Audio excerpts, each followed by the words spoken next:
Ecco, buongiorno a tutti e benvenuti a questo pomeriggio galliveriano, come mi piace chiamarlo.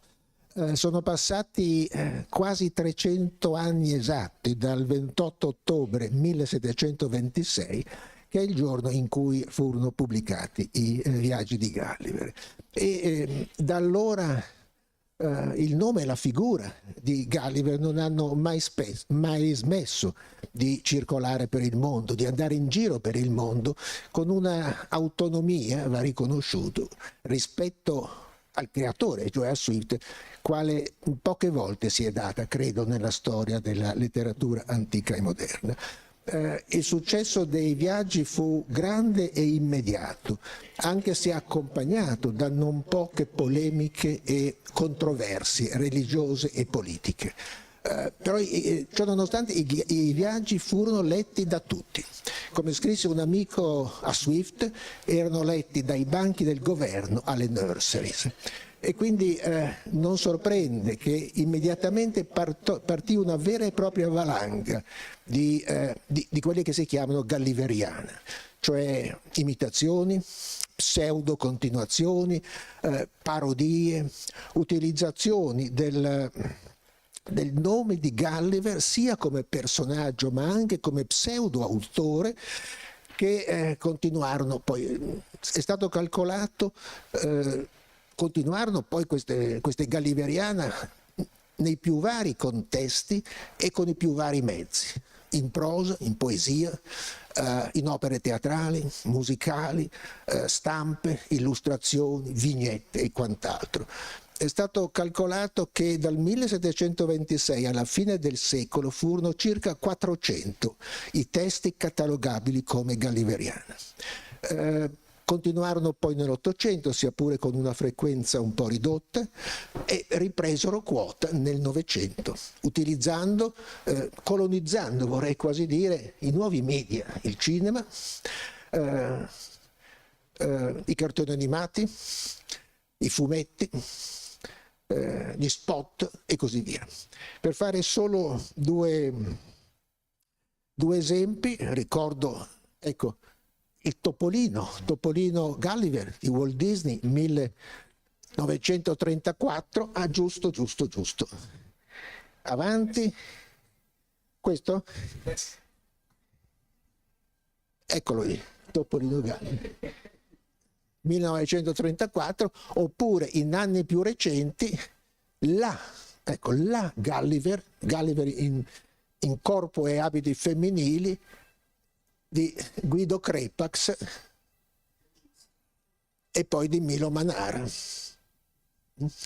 Ecco, anche comunque a prescindere da queste ricadute dei viaggi, i viaggi sono talmente tante cose, talmente tanti generi, sono satira politica e religiosa, parodia letteraria, filosofica, scientifica, da offrire utopia e distopia, ne parleremo poi credo più avanti, da offrire un'infinità di percorsi possibili a chi li voglia esplorare, facendo sempre però la massima attenzione a dove si mettono i piedi, perché quei percorsi sono irti di trappoli, di trabocchetti, disseminati apposta da Swift per far inciampare l'incauto viandante.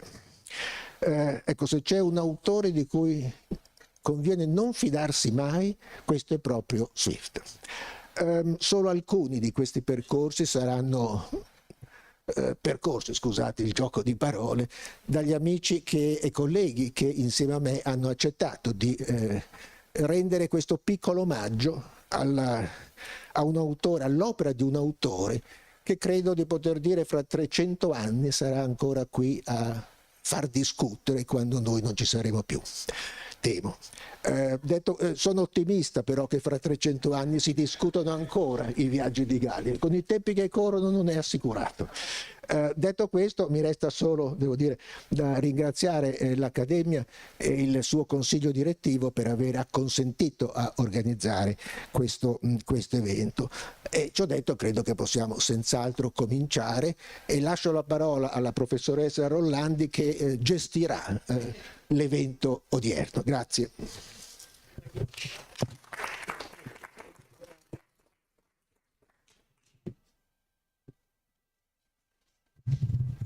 Allora, grazie ancora e non mi resta che presentare il primo relatore, che è il professor Pino Boero, che è accademico, che è stato preside di quella che era la Facoltà di Scienza della Formazione, adesso Dipartimento di Scienza della Formazione, è stato anche assessore alla scuola nel comune di Genova ed è autore di numerosi studi sulla cultura italiana fra 8 e 900 e più in particolare per quanto riguarda la letteratura sull'infanzia, per l'infanzia. Ricordo fra le tante sue pubblicazioni quella che si intitola La letteratura per l'infanzia, che ha visto più edizioni, e ancora un altro riferimento importante è sull'opera di Gianni Rodari, opera che è uscita sia nei primi anni 90 e ancora nel 2010. Pino Boero ci parlerà di un argomento intitolato Con Gulliver, o meglio con Gulliver, perché dico Gulliver come dicono tutti correntemente, come dicevo io da bambina quando me lo fecero leggere, lo trovai difficoltoso assai come bambina, fu una lettura con Gulliver, bambini viaggiatori. Prego.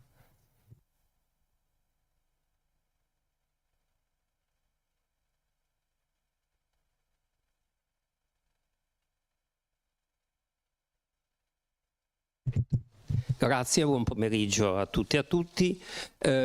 Non parlerò né di Crepax né di Manara, anche se il genere fumetti potrebbe rientrare nella letteratura per l'infanzia, ma non mi pare troppo il genere adatto all'infanzia in questo contesto.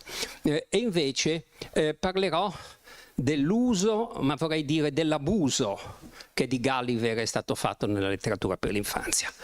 Due premesse. La letteratura per l'infanzia è sempre stata un sottogenere, considerato un sottogenere, anche se invece è stato il genere che spesso, come si suol dire, come diceva Magris, l'avventura di carta ci segna per la vita. Spesso le letture dell'infanzia, non tutte, sono quelle che restano, e quindi restano nel bene e nel male. Perché noi parleremo di un Gulliver che non è un Gulliver.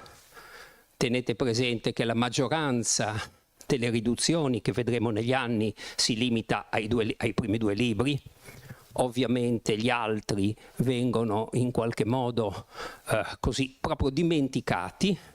Si tratta spesso di riduzioni e quella è una costante, quella delle riduzioni che significano tagli. Tagli che sono una caratteristica della letteratura per l'infanzia.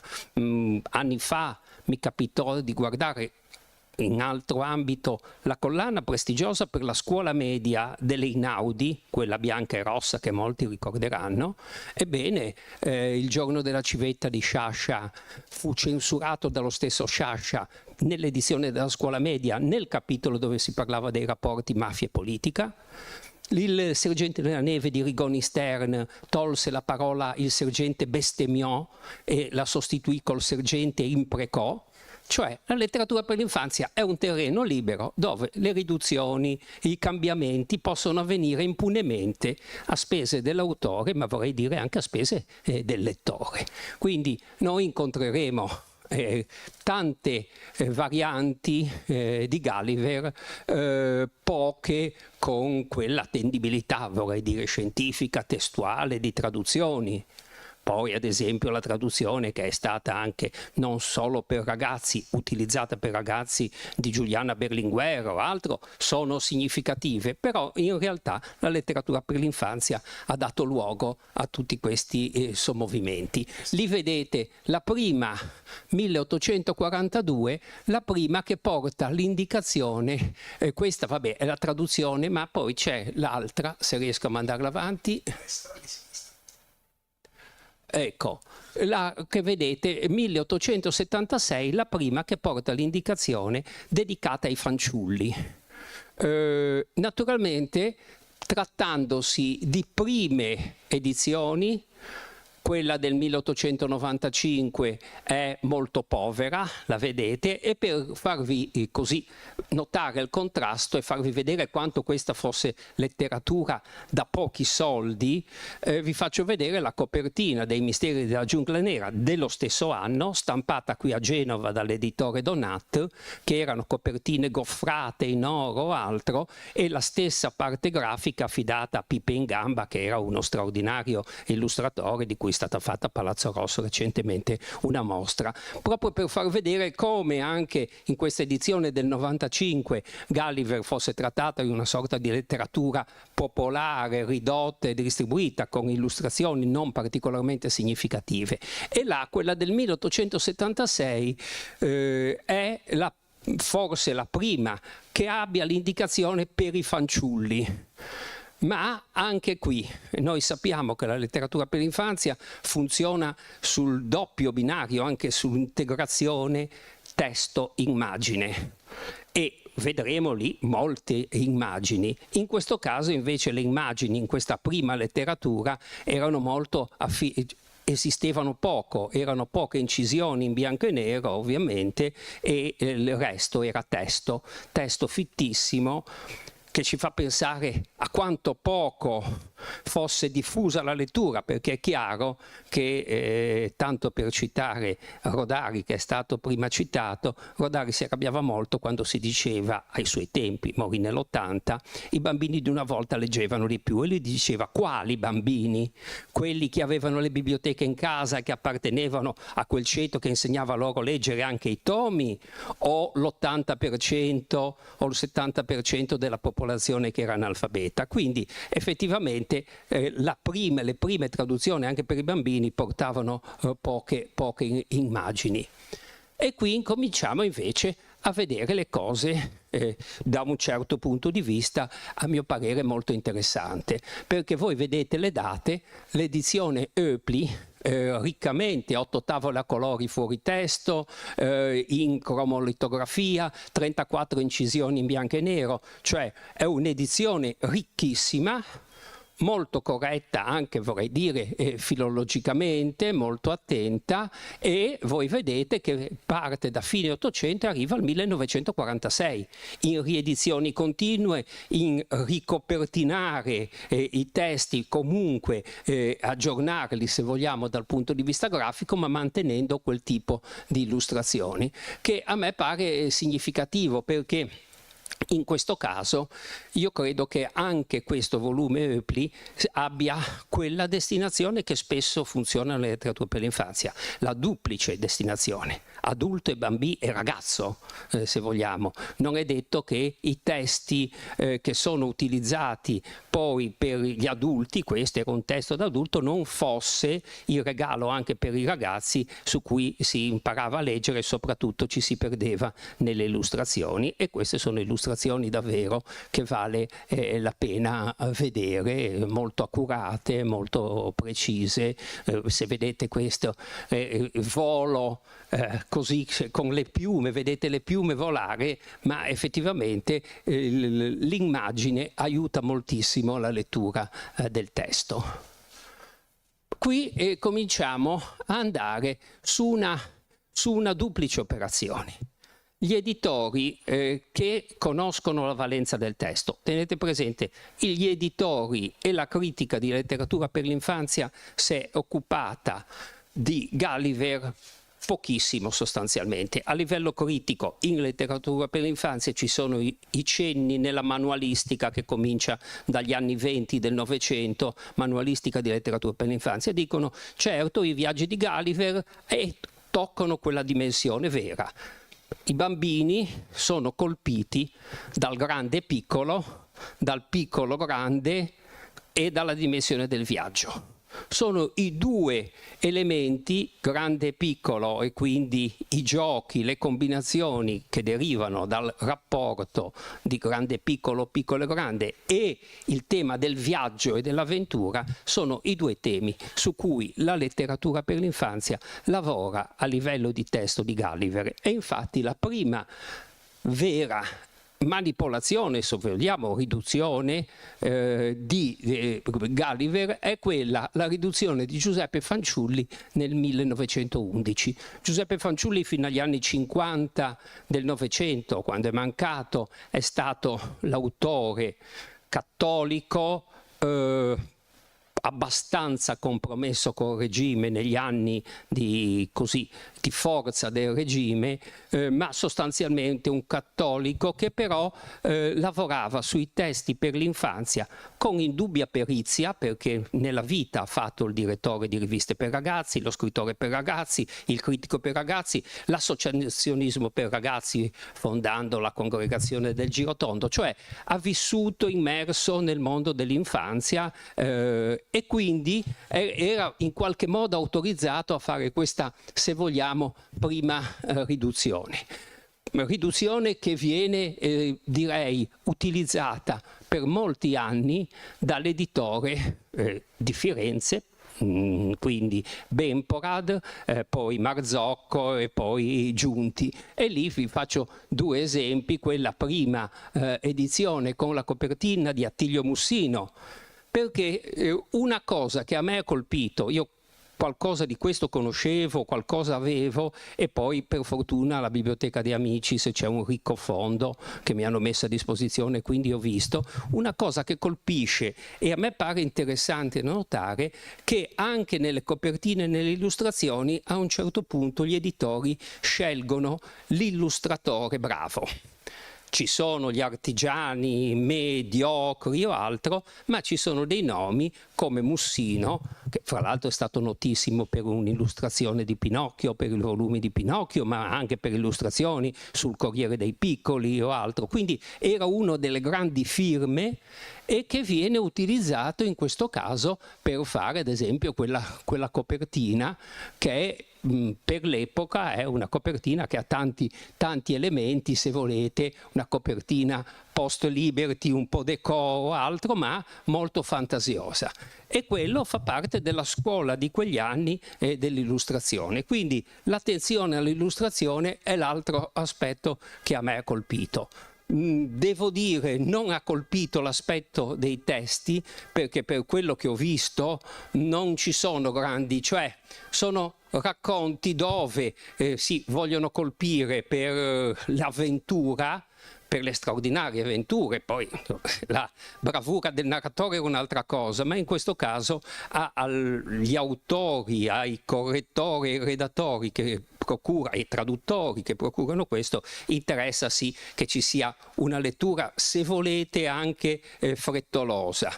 E capisco quello che si diceva prima, che non è detto che negli anni, ad esempio, 50-60, Gulliver, che pur ha avuto una serie di riduzioni, di traduzioni, fosse così piacevole ai bambini. La mia lettura infantile, che credo giusto era alla fine della scuola elementare, in uno dei volumi della Boschi, che poi vedremo, non mi aveva lasciato particolari tracce.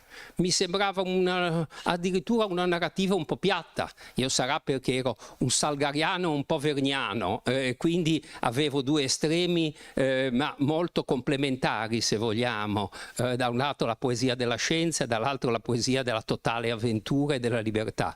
Però era uno dei testi che ancora ho in questa edizione Boschi, ma non particolarmente così per me significativo. Per altri, quindi questo vuol dire che il testo funzionava in quanto noto, importante, quello che diceva Giuseppe prima, cioè di questa grande diffusione planetaria.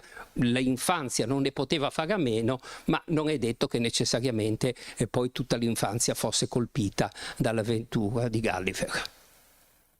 E qui vi metto due testi che a me hanno colpito. Uno, che non è per ragazzi, come potete immaginare, sono i classici del ridere di Formigini. L'ho messo per due ragioni: una campanilistica, Formigini ha fatto l'editore a Genova; l'altra politica, perché Formigini a seguito delle leggi razziali si buttò dalla torre ghirlandina per suicidio ebreo contro le leggi razziali. Editore intelligentissimo, colto, raffinato, uno dei primi volumi che stampa, e non sono volumi per ragazzi, però mi sembrava giusto metterlo, è questo, dei viaggi di Gulliver. Edizione sontuosa con quella carta pecora, così molto fine, ed è un'edizione corretta, attenta, che naturalmente io metto solo come segnale. Per fortuna c'erano anche queste cose in Italia, perché spesso quelle che invece si rivolgevano dall'altra parte all'infanzia erano come questo testo molto promettente dal punto di vista della copertina, ma dal punto di vista del testo anche questo molto sciatto. Certo, l'editore era un editore, devo dire la verità, che prima di vedere quel testo non lo conoscevo, sarà stato un editore minore o altro, aveva il pregio di questa copertina che vedete è molto, molto colorata, molto bella, promette moltissimo. E poi all'interno, fra illustrazioni e testo, la sorpresa, se volete, non c'è. Questo per dire che effettivamente Gulliver non è stato fortunatissimo poi nelle edizioni per l'infanzia. Vedete anche questi, non siamo negli anni 30. Indubbiamente anche gli anni 30 sono anni in cui Gulliver è presente. Fra l'altro, una delle cose che a me ha colpito è che a un certo punto, questo succede nel 38 a Bologna, con la presidenza di Marinetti, c'è un grande convegno dello Stato, del regime, sulla letteratura per l'infanzia. E lì vengono fuori i peggiori abomini, se volete, fra cui un funzionario dirigente del Ministero, prima provveditore agli studi di Roma, poi dirigente del Ministero, che fa l'elenco delle edizioni straniere proibite, degli autori stranieri. Jack London, per carità, porta lo spirito dell'avventura negativo. Ad esempio, che so io, l'ultimo dei Moicani, spirito puritano. Insomma, tutti gli autori stranieri hanno delle pecche e vanno eliminati. Non viene toccato Gulliver. Forse perché è troppo antico, forse perché è considerato innocuo. Poi noi sappiamo che innocuo non era, anzi, tant'è vero che mi pare negli anni 20 Piero Rebora, anglista, fratello del più famoso poeta Clemente Rebora, scrive proprio per Formigini un volumetto su Swift e dice: gli altri due volumi sono talmente aspri, talmente duri, talmente cattivi che in qualche modo li vogliamo un po' dimenticare, puntando sugli altri due. Quindi già preludeva a quello che poi è stato nella letteratura per l'infanzia, dove appunto voi vedete le immagini ci sono, quella copertina non è particolarmente bella, però è Tancredi Scarpelli, fratello del più importante Filiberto Scarpelli, che fanno parte di questo gotha degli illustratori italiani per l'infanzia, che erano insomma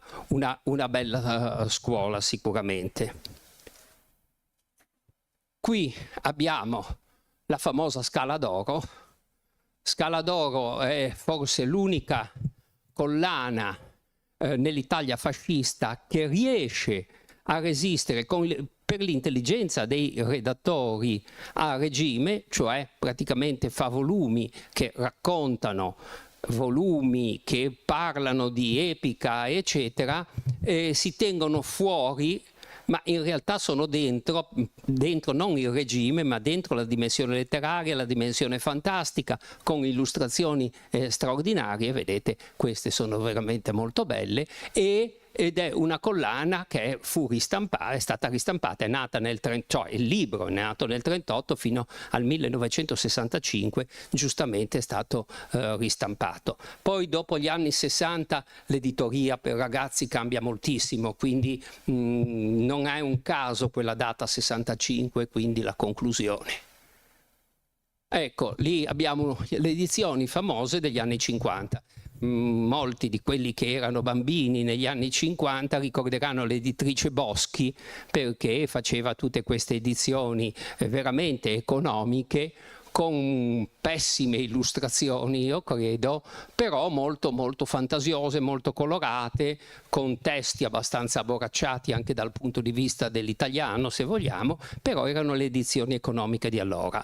Molte generazioni che non avevano particolari danari sono venute fuori da questi libri della Boschi, che poi stampavano tutto, avventura o altro, erano i libri degli anni 50. Anche qui questa molteplicità di edizioni vi fa vedere quanto tirasse, perché era una lettura che entrava nelle biblioteche scolastiche, le famose bibliotechine, quelle poi dove gli insegnanti coprivano con la carta blu perché non si rovinasse la copertina, eccetera, non potevano non avere i viaggi di Gulliver. Però appunto questo era quasi una dotazione, ma non forse un percorso all'interno del testo e all'interno della dimensione bella e importante del testo.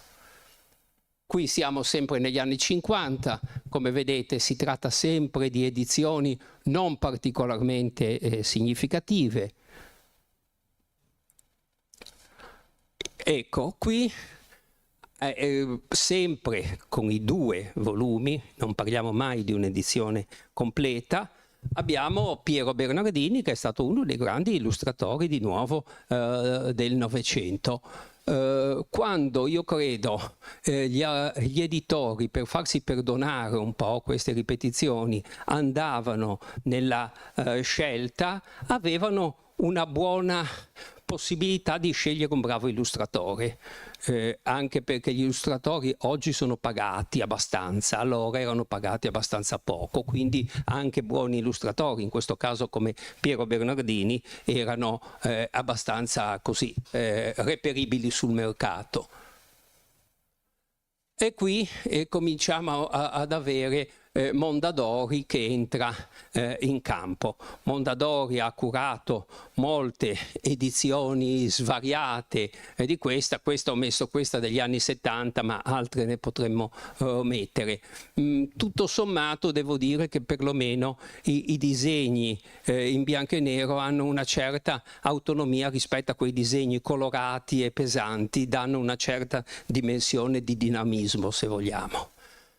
E qui cominciano le cose un po' bruttine, nel senso che i viaggi di Gulliver dell'85 che escono da Mursia in quella collana al becco giallo, era una collana di libri profumati. Nel senso che voi aprivate l'ultima pagina di copertina e diceva questo libro è profumato alla rosa. Poi sentivate solo odore di carta, però era un modo per accalappiare la giovane utenza.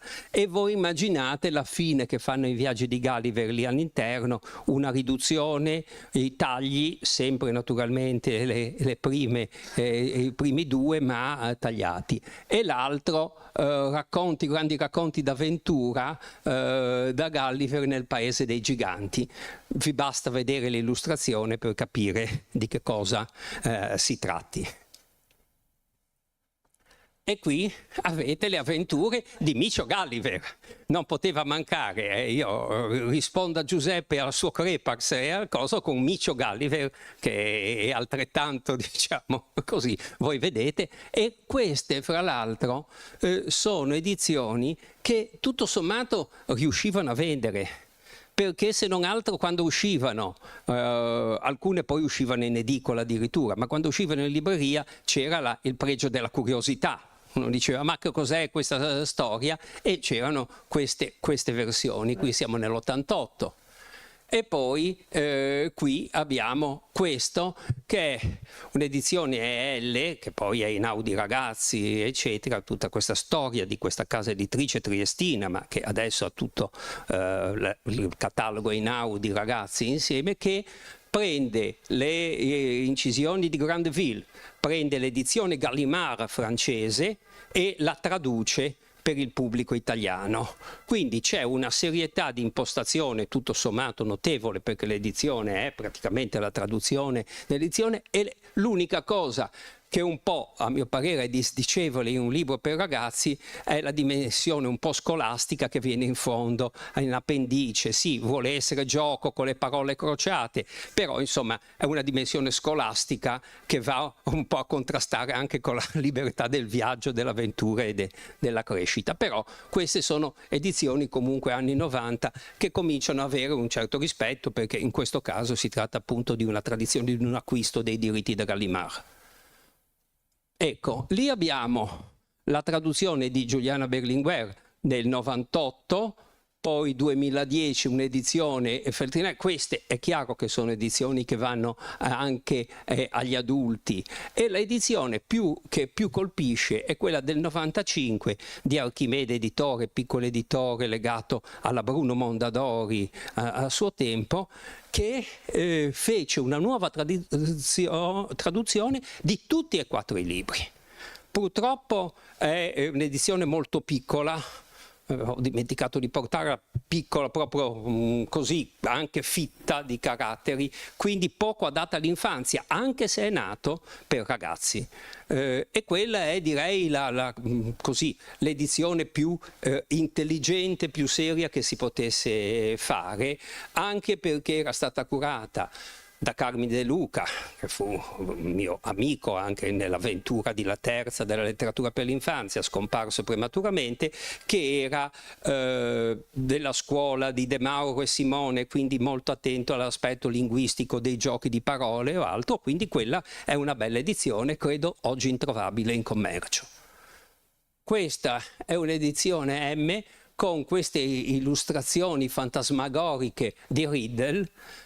Qui siamo addirittura a un Gulliver un po' paradossale, un po' caricato, però effettivamente Riddle riesce a dare, forse a prendere un po' dello spirito di Swift, forse quello che più entra in una dimensione che non è proprio quella di raccontare l'avventura, ma di quello che c'è sotto l'avventura.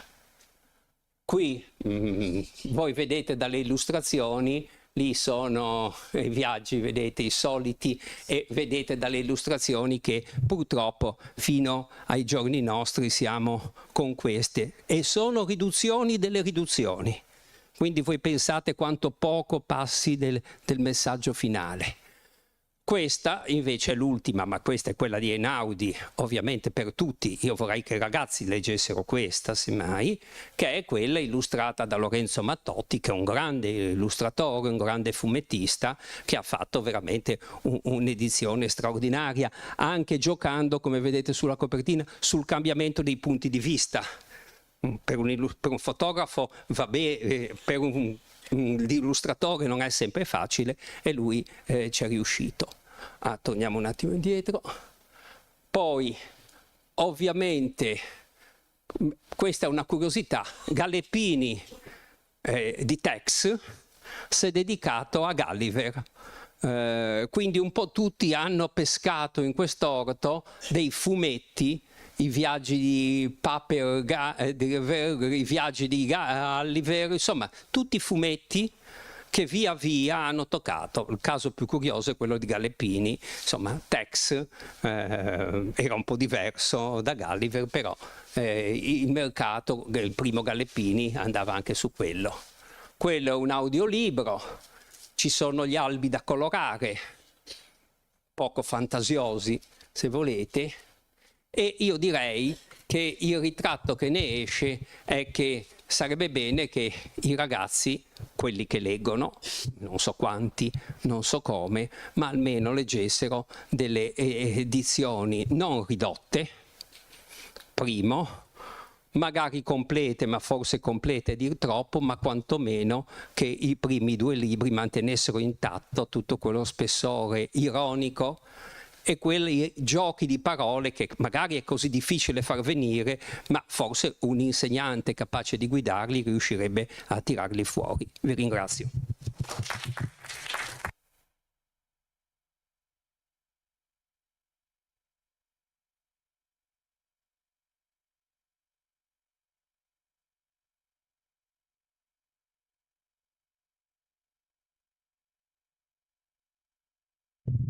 Grazie davvero a Pino Boero, ci ha fatto seguire dei percorsi davvero interessanti in questa editoria per ragazzi, ma forse non solo. Bene, il prossimo relatore è il professor Carlo Pagetti. Si accomodi, professore.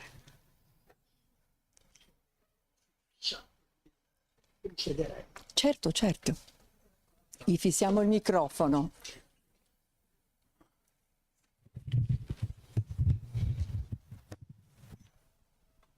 Lo regoli sulla sua altezza.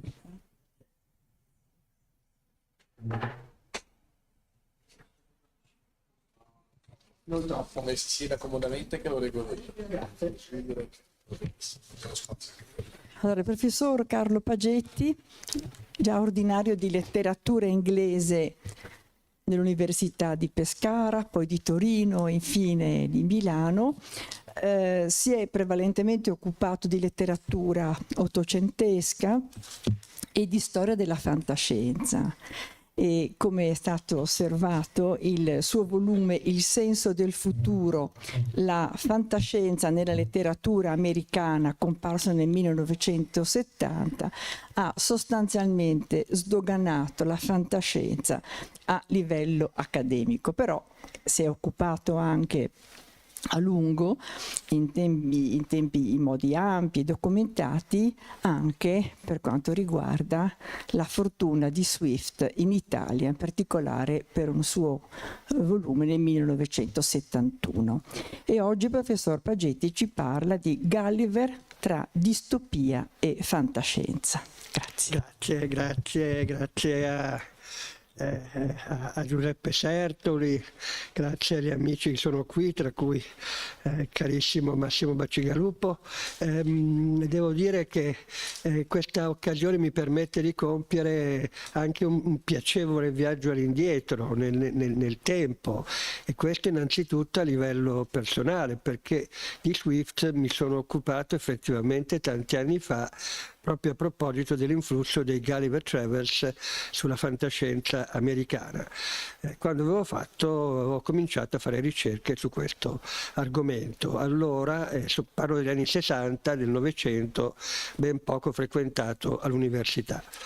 Dopo la laurea alla Statale di Milano, grazie ad Agostino Lombardo, che nel frattempo si era trasferito alla Sapienza di Roma, avevo ottenuto una borsa di studio del CNR per scrivere un saggio sulla ricezione, allora si diceva la fortuna, no? La fortuna di Swift in Italia. E tra l'altro avevo passato alcune giornate eccellenti nelle biblioteche di Venezia, come la Marciana, dove era reperibile del materiale settecentesco altrimenti introvabile. La parte delle ricerche più affascinante, ma è stato già detto, l'ha già detto Giuseppe, riguardava proprio il Settecento e la fama immediata dei Gulliver Travels, la sua continuazione. C'era stata una sequel, quella che oggi chiameremo sequel, nel 1730 in Francia, con il romanzo dell'Abate de Fontaine, no? L'autore del Nouveau Gulliver, contenente le avventure di Jean, il figlio di Lemuel.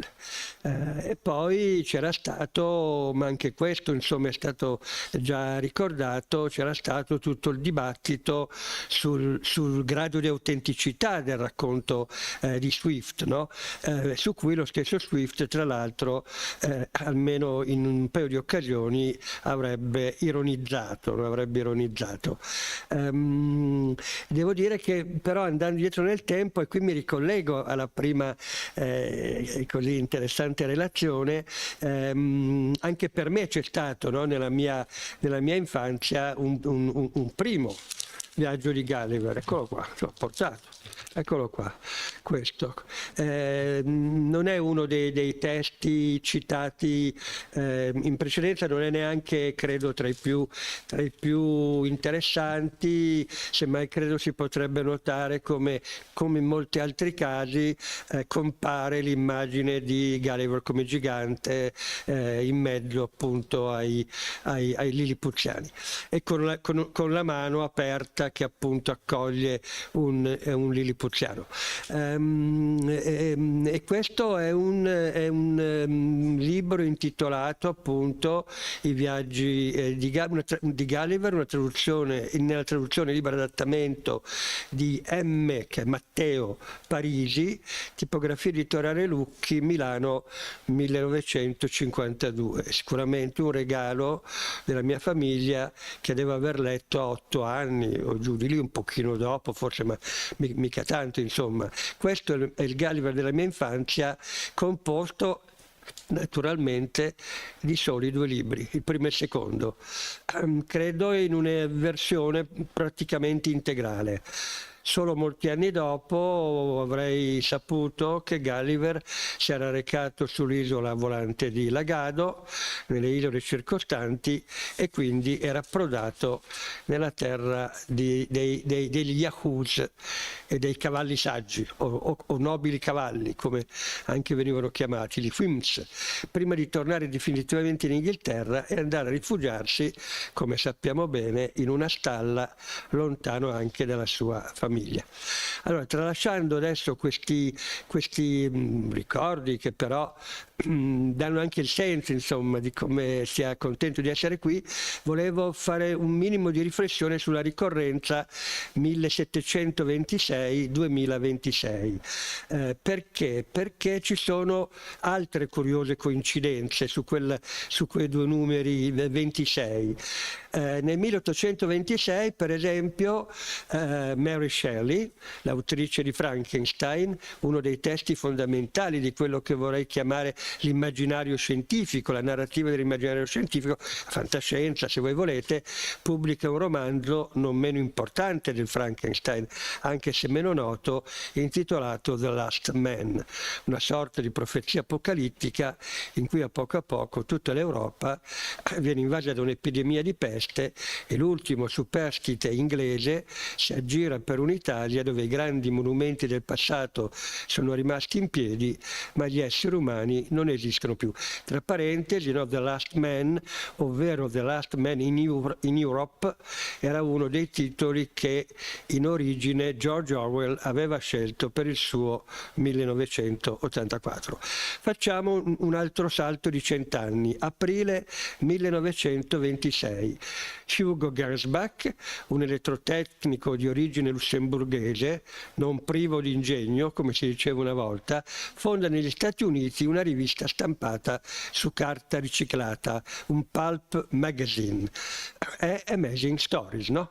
Il titolo lo potremmo tradurre storie sbalorditive o storie stupefacenti. Si tratta di una curiosa miscellanea di articoli di divulgazione scientifica, di istruzione tecnica, come si costruisce una radio in casa, cose di questo tipo, self-help americano, e di racconti di anticipazione, in cui l'umanità realizza i sogni del progresso tecnologico più avanzato, compresi i voli interplanetari, o si trova intrappolata in scenari catastrofici provocati ad esempio dalla caduta sulla Terra di un enorme meteorite. Per coprirsi le spalle, Gernsback pubblica nel primo numero di Amazing Stories 3 racconti fondamentali.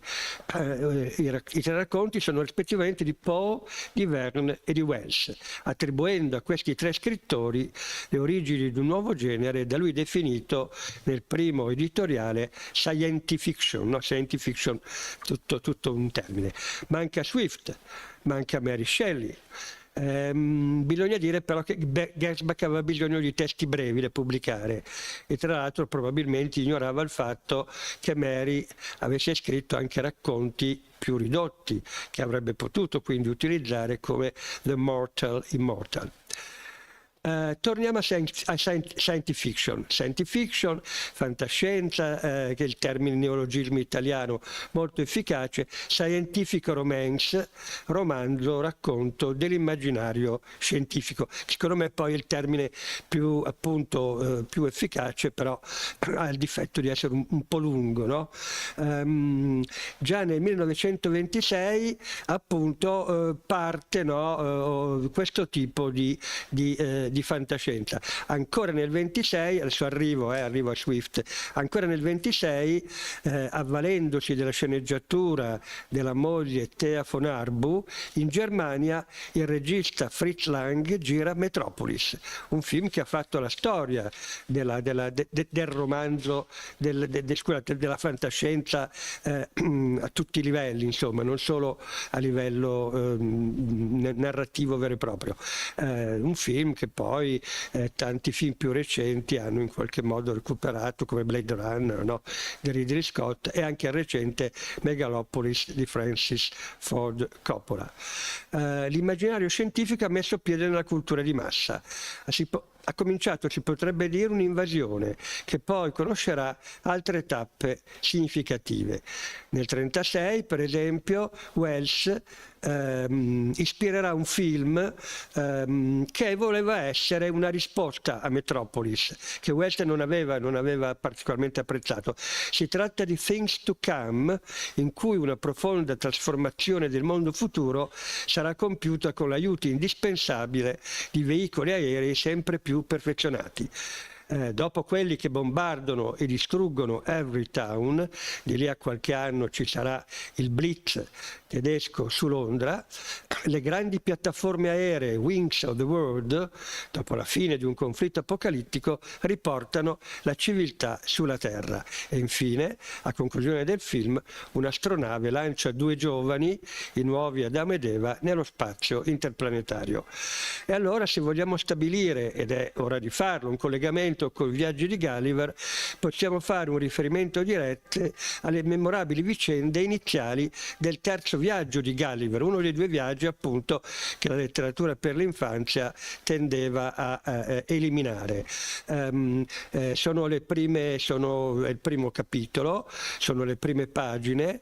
I lettori, attraverso le parole della testimonianza di Gulliver, che si trova abbandonato su un isolotto, assistono alla comparsa prodigiosa di uno strumento, di un oggetto volante, no? Di un oggetto volante. Non ho tempo di citarvi i viaggi di Gulliver, però devo dire che di nuovo il racconto è di una straordinaria efficacia, perché Gulliver all'inizio non capisce bene quello che è successo, batte il sole su questo isolotto dove si trova da solo, abbandonato, poi ecco però che una grande ombra, come una grande nuvola, copre il sole. Gulliver alza gli occhi e vede l'isola volante di Laputa, no? Una fortezza che ospita tutta un'intera civiltà. Essa può precipitarsi dall'alto sui nemici, annientandoli, ma ha un'autonomia limitata perché interagisce con le forze magnetiche che esistono solo in un'area circoscritta dell'Oceano Pacifico. Questo poi appunto verrà a sapere Gulliver. Siamo già nell'universo immaginario, ma spiegato scientificamente, della fantascienza swiftiana, se vogliamo chiamarla così, che tra l'altro continuamente prende in giro lo stesso procedimento narrativo basato sulla verosimiglianza fondamentale sia nella costruzione dei viaggi di Gulliver che nelle invenzioni della fantascienza moderna, no? Dell'immaginario scientifico moderno. Non è un caso che proprio su Laputa sia stata fondata l'Accademia di Lagado, i cui scienziati, una parodia dei membri della Royal Society, compiono per lo più esperimenti demenziali e grotteschi, no? Qui viene fuori già una figura di scienziato che la fantascienza poi svilupperà. Gli abitanti di Laputa, a loro volta, prigionieri di una follia matematica e geometrica, hanno rinunciato alla parola e sono incapaci di vedere quello che accade intorno a loro. Del resto, in una prospettiva molto più ampia di quella che colloca nel 1926, con il primo numero di Amazing Stories, la nascita della fantascienza, Darko Suvin, nel suo percorso storico-critico, ancora oggi a mio parere imprescindibile, le Metamorphosis of Science Fiction, del 1979, fa dei Viaggi di Gulliver un testo fondamentale che collega l'antica tradizione dei viaggi immaginari nella classicità greco-latina e le proiezioni utopiche del Rinascimento agli sviluppi otto-novecenteschi di un genere, la fantascienza, che ingloba in sé spinte utopiche e visioni distopiche, fantasie edeniche e angosciosi scenari post-industriali e tecnoscientifici. Qui, senza perdere troppo tempo, però una citazione credo di doverla fare. Dice l'italiano, la traduzione italiana è un po' faticosa, ma insomma ci accontentiamo. Jonathan Swift fece uso della tradizione dei viaggi immaginari, camuffati nella versione nuovamente popolare delle cronache reali di viaggi nei mari del sud. Swift manipola con ironia molti elementi mutuati da questa gamma di viaggi veri e di viaggi incredibili, da prestiti isolati al tono fattuale, con un protagonista che rivendica in continuazione una precisione da reportage di viaggio. In questa cornice egli inserì elementi portentosi della fiaba, quali giganti e nani, isole galleggianti e magnetiche, bestie mostruose o raziocinanti, e le trasformò in possibili isole del razionalismo, accuratamente studiate e giustificate scientificamente. Nello stesso tempo, però, queste isole diventavano strumento di radicale sovversione di ogni razionalismo, di satira etico-politica, diretta e indiretta, della civiltà inglese ed europea. I viaggi di Gulliver sono così, nello stesso tempo, fantascienza e arguta parodia della fantascienza, no? E la fantascienza poi si è sviluppata anche secondo questa duplice, insomma, linea narrativa. Ecco, solo un attimo per ricordare che in questo senso Suvin rappresenta un modello interpretativo della storia della fantascienza che va al di là, insomma, della ricostruzione fatta da altri studiosi, quali calano la fantascienza esclusivamente nell'ambito della cultura di massa, no? Per alcuni la fantascienza comincia in questo senso nel 1926, per altri, come Suvin, ha un passato molto più lungo, e in quel passato, che Suvin ricostruisce con molta abilità, certo due testi, diciamo, sono fondamentali: uno sono i Gulliver's Travels e l'altro è Frankenstein di Mary Shelley. In realtà, una volta entrati in crisi, come è successo poi nel Novecento, nella seconda metà del Novecento, i confini rigidi che separano letteratura alta e letteratura bassa, se volete modernismo e narrativa di genere, o come è stata definita formulaica, ecco che appunto queste due interpretazioni della fantascienza finiscono per convergere, per ibridarsi a vicenda, almeno dai tempi del postmodernismo, in modo da dare spazio all'esplosione delle forme narrative che caratterizzano la nostra contemporaneità. Penso a un recentissimo romanzo di cui si parla in questi giorni, premiato recentemente anche a Milano, e cioè Quello che possiamo sapere di Ian McEwan, What We Can Know, che lo stesso autore inglese ha definito ironicamente fantascienza senza la scienza. Una cosa è certa: negli snodi, nei passaggi che caratterizzano il romanzo moderno, Swift è uno dei pochi autori sempre presenti, no? Nella fantascienza, e non solo nella fantascienza, fantascienza, mi sembra che appunto Giuseppe Sertoli lo abbia del resto già ribadito. Gulliver's Travels appartiene alla sfera di una cultura raffinata, di una satira elegante e beffarda, ma coinvolge lettori molto diversi, anche i bambini appunto, come abbiamo visto, in quel sense of wonder che la voce di Gulliver trasmette di viaggio in viaggio, di sorpresa in sorpresa. Esiste uno Swift Gulliver per tutti i generi, anzi per tutte le stagioni del romanzo, dell'esperienza individuale, della storia. 2 novembre 1942. Siamo nella Londra che è sopravvissuta ai micidiali bombardamenti tedeschi e che continua a opporsi al dominio nazista. Nel corso di un programma culturale destinato al pubblico indiano più occidentalizzato, al quale è necessario rammentare un comune background letterario, oltre che ideologico, per contrastare la propaganda giapponese, quella dell'Asia agli asiatici, no? Orwell conduce un'intervista immaginaria. George Orwell, il futuro autore di Animal Farm e di 1984, conduce un'intervista immaginaria con Jonathan Swift, non esitando a dichiarare il suo debito, il suo grande debito nei confronti appunto del Dr. Swift. Praticamente all'inizio dell'intervista immaginaria Orwell dichiara che Swift e Gulliver's Travels sono l'autore e il testo che più lo hanno influenzato. Nel corso dell'intervista Orwell cerca di difendere l'Inghilterra, sostenendo che il mondo al di fuori delle isole britanniche è certamente peggiore e spiegando a Swift il significato del termine totalitarismo, che l'intellettuale irlandese del Settecento non conosce. E tuttavia Swift insiste nella sua conclusione. Nulla è cambiato, anzi semmai le cose sono cambiate in peggio. Per le strade di Londra, della Londra contemporanea a Orwell, della Londra in cui lui è stato resuscitato, circolano ancora di più i terrificanti e orrendi Yahoos. Non nota alcun miglioramento, insomma, lo Swift resuscitato da Orwell nel 1942. E qui il passaggio da Swift a un altro scrittore, forse lo scrittore che è più fondamentale nello sviluppo della fantascienza moderna, cioè Wells, è proprio come dire, diretto, forse attraverso il tramite di Frankenstein. Pensate all'Isola del dottor Moreau, 1896, in cui appunto il narratore, dopo aver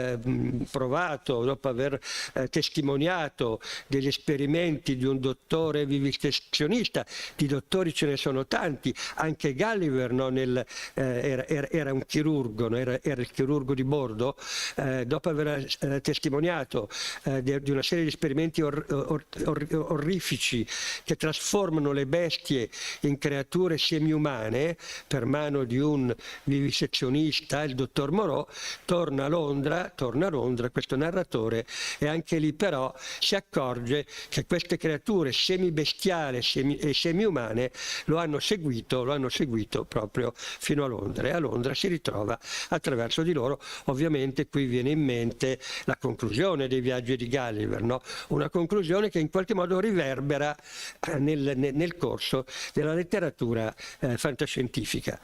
Ma Wells in effetti, se ci pensate, utilizza tanti espedienti swiftiani derivati dai viaggi di Gulliver, pure poi modificandoli, no? Wells in realtà è uno scrittore che almeno in questa prospettiva andrebbe ancora rivalutato, almeno nella nostra cultura. Pensate alla Macchina del tempo, il primo scientific romance in cui il viaggiatore del tempo, una volta che giunge in una Londra di un futuro remoto, proprio di un futuro lontanissimo da noi, prima incontra un popolo, crede che la Londra del futuro sia quella degli Eloi, creaturine gentili, miti e pacifiche, e dunque siamo all'interno di una sorta di Eden, di paradiso terrestre, appunto in un lontano futuro, e poi però appunto nelle viscere della terra dalle viscere della terra vede emergere i Morlocks, gli abitanti del sottosuolo, i discendenti dei proletari, che ora letteralmente si cibano dei loro antichi padroni, no? Altro che utopia, no?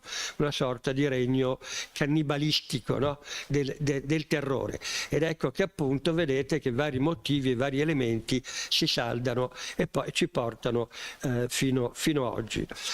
Qualsiasi discorso sul rapporto che si è creato tra i Gulliver's Travels e la fantascienza richiede naturalmente da parte nostra un'interpretazione un pochino più ampia del termine fantascienza, ma direi che oggi come oggi possiamo essere d'accordo: fantascienza, utopia, distopia, e soprattutto forse appunto un termine che da qualche decennio ormai è importante nella fantascienza, ambigua utopia, no? L'ambigua utopia. E certamente anche in questo caso il modello del quarto viaggio di Gulliver, quello che prima lo vede come dire, a contatto con gli Yahus e poi però lo vede in qualche modo assimilato, no? dai cavalli saggi, direi che appunto diventa poi un eco ricorrente nella fantascienza, nell'ambigua utopia fantascientifica più lucida. Riferimenti impliciti o espliciti sono tanti, non ho tempo e forse non ha senso insomma che io ve li faccia di passaggio.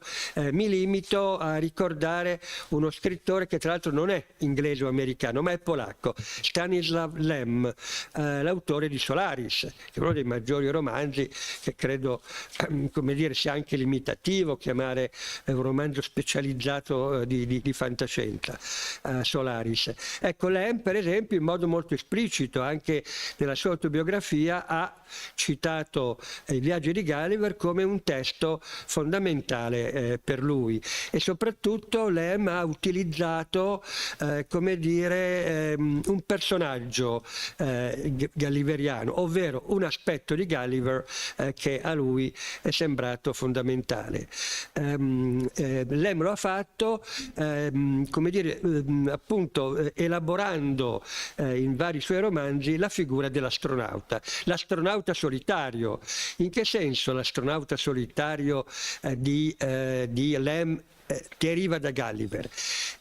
La coincidenza è questa: l'astronauta solitario di Lem, lungi dall'avere come dire un ruolo eroico, un ruolo di grande esploratore dello spazio, come succede effettivamente in molta fantascienza angloamericana, è fondamentalmente una persona incapace di capire quello che trova, quello a cui assiste, quell'alienità con cui entra a contatto.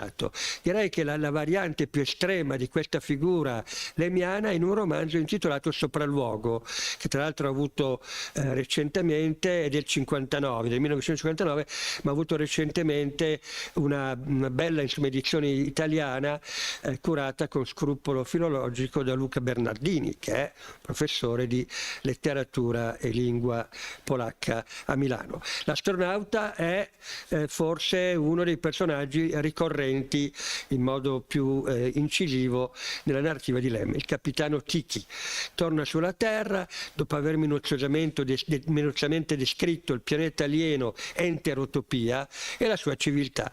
Torna celebrato, torna con una conoscenza che arricchisce la civiltà umana. Se non che cosa succede? Sulla Terra gli si accorge di essere stato clamorosamente tratto in inganno. Non è arrivato fino al pianeta Enterotopia, è arrivato su un satellite vicino al pianeta che funge da Luna Park. Ha documentato minuziosamente la vita, non la vita tra virgolette reale degli alieni, ma la vita artificiale di un luogo di divertimento, no? Dove gli alieni in qualche modo hanno potuto proiettare di sé l'immagine che hanno ritenuto giusta. E notate ancora come questo si possa ricollegare proprio alle varie oscillazioni di Gulliver nel quarto viaggio e anche alle varie interpretazioni che sono state date, una recentemente anche da Giuseppe Sertoli, come dire, sull'ambiguità dell'utopia quale Gulliver la ricostruisce nella sua ultima testimonianza. Un ultimo passaggio, l'astronauta solitario, no? Una delle tante figure, come dire, misogine della fantascienza, e la misoginia di una certa fantascienza può derivare anche dai viaggi di Gulliver di Swift e da Swift stesso, no? Però c'è un aspetto, diciamo, paradossalmente recuperato, ad esempio in Gulliver, nei viaggi di Gulliver, del postmoderno femminile o anche femminista. È vero, Swift, eversivo come era, passa a Gulliver parte della sua misoginia, ma anche passa al suo personaggio un senso di solitudine, la percezione di possedere un punto di vista inadeguato e una grande fragilità, no? È fragile Gulliver. E proprio il fatto che Gulliver, come è stato notato più di una volta, sia gullible, infinocchiabile, imbrogliabile, lo può trasformare in un antieroe femminista. Se, come hanno affermato scrittrici quali Joanna Russ e Ursula K. Le Guin, la vera creatura aliena nella fantascienza è la donna, allora la cruciale contact zone, la zona di contatto, quel momento in cui per la prima volta gli esseri umani e gli alieni si trovano assieme nello stesso punto, nello stesso spazio, allora tutto questo assume attraverso Swift forme e significati differenti, rinviando ancora appunto al cruciale incontro tra Gulliver e i cavalli saggi. Così, a conclusione di The Left Hand of Darkness, la mano sinistra delle tenebre, che è un po' il capolavoro, direi, di Ursula Le Guin, il protagonista, un ambasciatore terrestre su un pianeta alieno, i cui abitanti assumono, secondo un ritmo ciclico, identità maschili e femminili, si trova del tutto spaesato quando torna dalla sua missione. Si trova di fronte a esseri umani, anche lui è un essere umano, ma questi esseri umani ai suoi occhi appaiono creature intanto spaccate in due, no? Come se fossero due razze diverse, e poi due razze inconciliabili, due razze che in qualche modo non hanno nulla, come dire, della complessità psicologica, identitaria del popolo che egli ha visitato e entro cui ha trovato la possibilità di dare un nuovo senso all'esistenza. Tutto in Swift, come nella fantascienza, tutto nei Gulliver's Travels almeno, è vero o verosimile, e nello stesso tempo tutto è falso, è illusorio, è ingannevole. Come avviene nell'ultimo viaggio dell'esploratore inglese, la coscienza di un noi, che è la nostra storia, la nostra esistenza, si trasferisce nell'alterità, di cui non abbiamo alcuna conoscenza, e che ci assorbe, ci trasforma e ci porta in quello che Wells, nella macchina del tempo, chiama the unknown, no? Quello che non conosciamo, in quella dimensione, se volete, postumana, oppure radicalmente umana, a cui approda, sprofondando in un abisso cosmico, in un corridoio, no? Spazio-temporale, l'astronauta superstite di 2001 Odissea nello spazio di Stanley Kubrick. Grazie.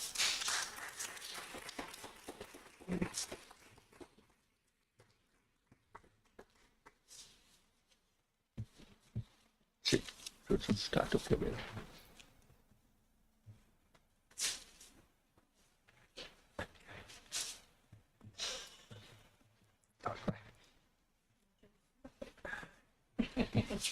Sono stato nei tempi più o meno. Bravissimo, grazie. Ecco.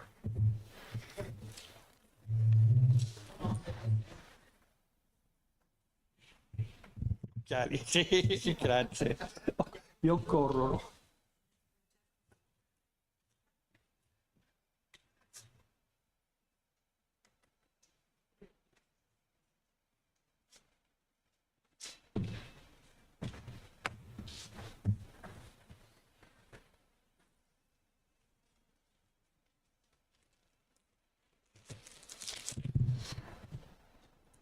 professor Flavio Gregori, che è il prossimo relatore, è ordinario di letteratura inglese all'Università Ca' Foscari di Venezia, è studioso di cultura settecentesca e in particolare dell'opera di Alexander Pope e Laurence Sterne, e a questi due autori ha dedicato numerosi volumi e saggi. Fra questi piace ricordare il saggio intitolato La dissoluzione dell'epica neoclassica e le traduzioni omeriche di Alexander Pope, ancora Il wit nel Tristram Shandy, Totalità e dialogo del 1987, e da ultimo, ma solo in tempi cronologici, è appunto l'imponente edizione commentata del Tristram Shandy, che è uscita nei Meridiani della Mondadori nel 2016. Il professor Gregori parlerà di Le mappe di Gulliver, Vuoti, finzioni e messa in scena della verità. Grazie. Grazie, io voglio ringraziare l'Accademia Ligure e in particolare Giuseppe Sertoli per questo invito, e sono veramente felice di ritornare anch'io a Swift, che ho frequentato per un po' di tempo, poi diciamo è stato ripescato dai miei interessi sterniani. Oggi in questa comunicazione vorrei soffermarmi su un aspetto molto specifico dei viaggi di Gulliver, cioè le mappe presenti appunto in questo libro. Non tenderò, può darsi che mi scappi, ma insomma cercherò di non chiamarlo romanzo. All'inizio voi sapete, è diviso in 4 volumi o 4 libri. All'inizio del primo libro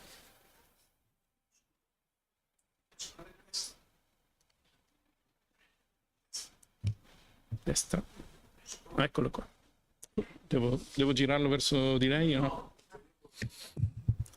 Allora, all'inizio del primo libro notiamo, ad anticipare il testo, una cartina geografica che reca la topografia di 2 isole a noi note, chiamate Lilliput e Blefuscu, scoperte nell'anno 1699. Ora, questa indicazione temporale, 1699, non è casuale e coincide infatti con lo stesso anno del viaggio di Gulliver. Quindi viene subito da pensare che sia stato proprio Lemuel Gulliver il primo occidentale a visitare quell'isola e a trasferire le informazioni su di essa, o di quelle isole, su di esse, all'autore di questa mappa, chiunque egli fosse. Questa era consuetudine tra i navigatori e gli esploratori del tempo quando scoprivano nuove terre. E questa consuetudine si inserisce pienamente in un paradigma di pensiero empirico baconiano promosso dalla già citata Royal Society, nel quale si muovevano i cartografi del Settecento. Tra gli altri, Attilio Brilli ricorda come nel progetto baconiano della Instauratio Magna viaggiatori, esploratori, scienziati, mercanti, persino pirati e corsari avessero un ruolo primario nella descrizione dei paesi e delle terre ignote, perché potevano fornire i rilievi, le raffigurazioni, le relazioni, le osservazioni, eccetera, raccolte sul campo. Non a caso, nel 1681 Robert Hooke, il segretario della Royal Society, insisteva sulla necessità di redigere specifiche istruzioni operative da destinare ai marinai e ai viaggiatori, così da indicare con precisione che cosa osservare, cosa descrivere durante le traversate e come farlo. Vedremo come Swift, dal canto suo, critichi proprio questa fiducia assoluta nel dato empirico-razionale assunto dal suo eroe.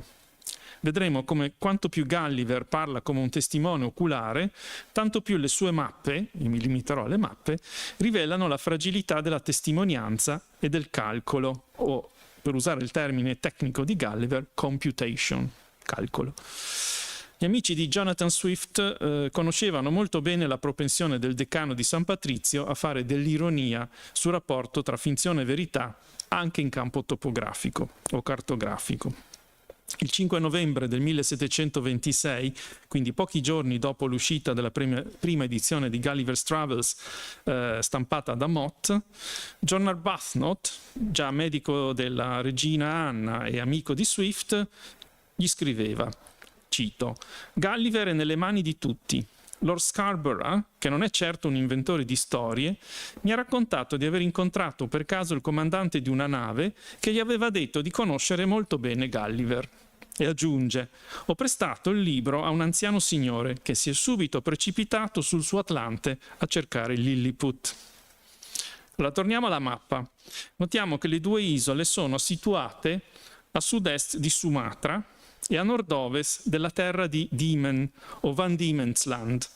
Questo territorio faceva parte di quelle coste dell'Australia lungo le quali avevano navigato gli esploratori olandesi nel corso del Seicento, la cosiddetta Nuova Olanda, quella che in qualche modo prefigura l'Australia attuale. Il punto è che non si sapeva quasi nulla, se non proprio nulla, degli immensi territori non ancora esplorati al di là di quelle coste. Appunto, la leggendaria Terra Australis incognita, o incognita direbbero gli inglesi. Qui ne vedete un esempio già del 1570 nella famosa mappa di Ortelius, questa Terra Australis nondum cognita.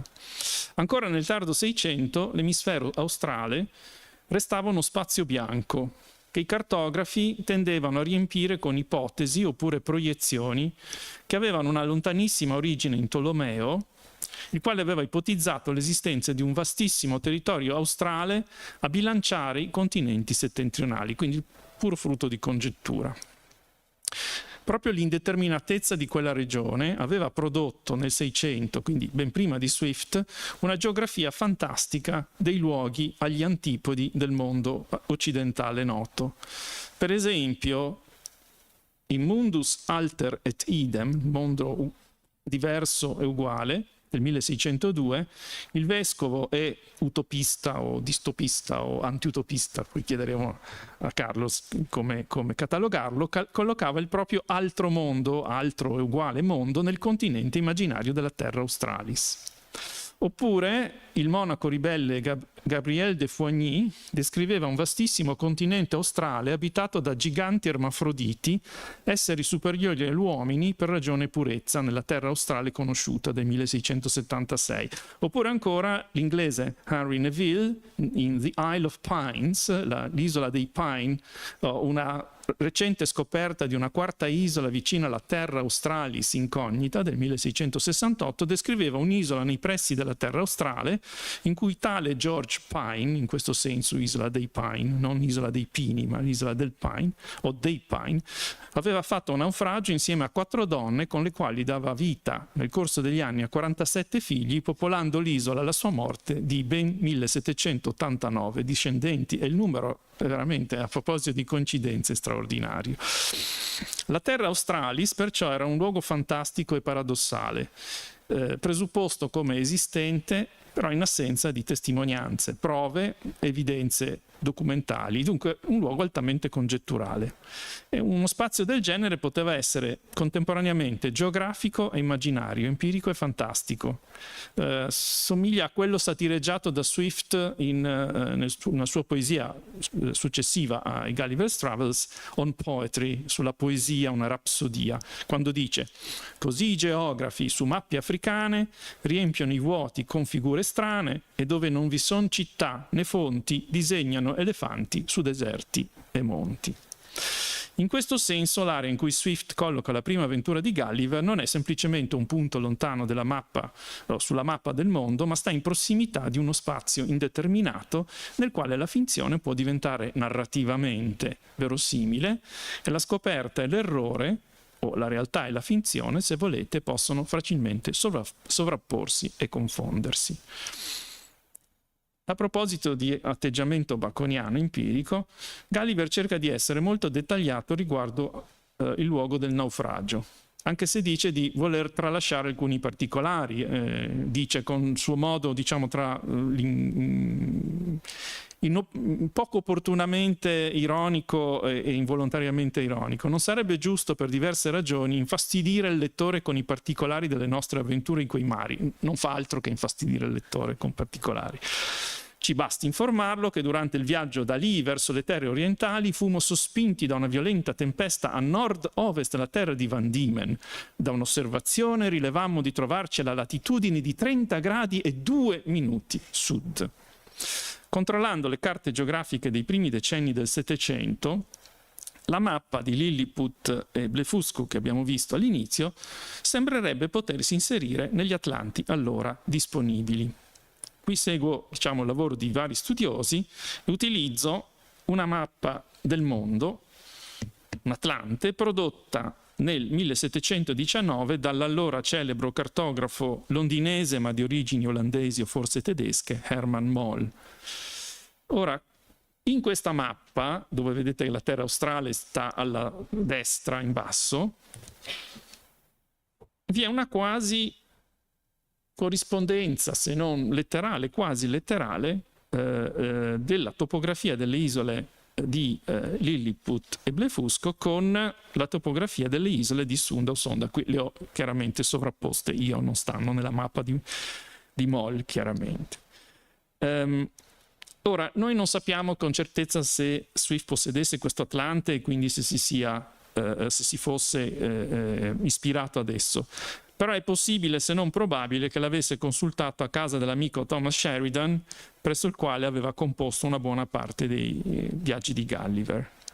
Oltretutto, Herman Moll è persino menzionato nella finzione narrativa dei viaggi di Gulliver, nel quarto libro, capitolo 11, quando Gulliver, ormai alla fine delle sue peregrinazioni, quando ha lasciato la terra dei cavalli sapienti o razionali o parlanti, come li vogliamo chiamare, fornisce le indicazioni del suo viaggio di ritorno quando egli giunge alla punta sud-orientale della Nuova Olanda, anch'essa chiamata terra di Van Diemen, però una terra di Van Diemen meridionale. Su questa, coincidenza e confusione torneremo alla fine di questa relazione.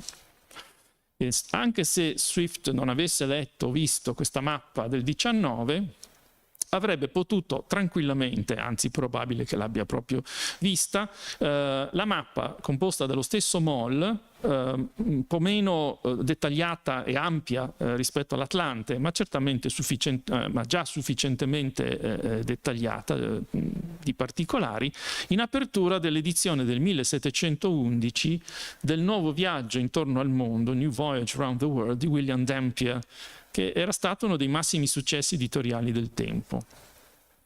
Dampier, che era stato pirata, corsaro, navigatore naturalmente, poi esploratore per la Royal Society, per il governo britannico, botanico, osservatore, eccetera, eccetera. Fu il primo a circumnavigare il mondo per 3 volte e tra l'altro viene menzionato in varie occasioni nei viaggi di Gulliver. Per esempio, nella lettera di Gulliver a suo cugino Simpson, questa è vero, è contenuta nell'edizione del 1735, non in quella di Mott, comunque è un'edizione in qualche modo attestata da Swift, Gulliver chiama Dampier suo confratello, compagno marinaio e compagno scrittore. Dunque il legame fra le mappe dei viaggi di Gulliver e quelle di Moll è duplice, sia come fonte possibile per le mappe del libro, sia come simbolo di un'affinità fra confratelli o cousins. E tra l'altro sia Moll che Dampier sono gli unici personaggi esistenti, reali, figure reali, a essere citate dentro i viaggi di Gulliver. Quindi non avrebbe potuto Swift mettere il disclaimer che personaggi reali sono casualmente presenti. Qui non sono casualmente presenti. Allora, diversi studiosi di Swift hanno commentato che il fatto che i viaggi di Gulliver siano modellati sui viaggi reali del tempo. Viaggi che il testo talvolta traveste, tal'altra imita. Ma dobbiamo porci questa domanda. Swift ritiene che questa forma di realismo, questo baconiano, empirico, razionalista, sia auspicabile e ritiene che sia davvero reale? Ora, già la discrepanza tra i dettagli realistici della rappresentazione dei luoghi e dei popoli scoperti da Gulliver è molto dettagliato nel darci appunto elementi di, chiameremmo con Barter, effetti di realtà.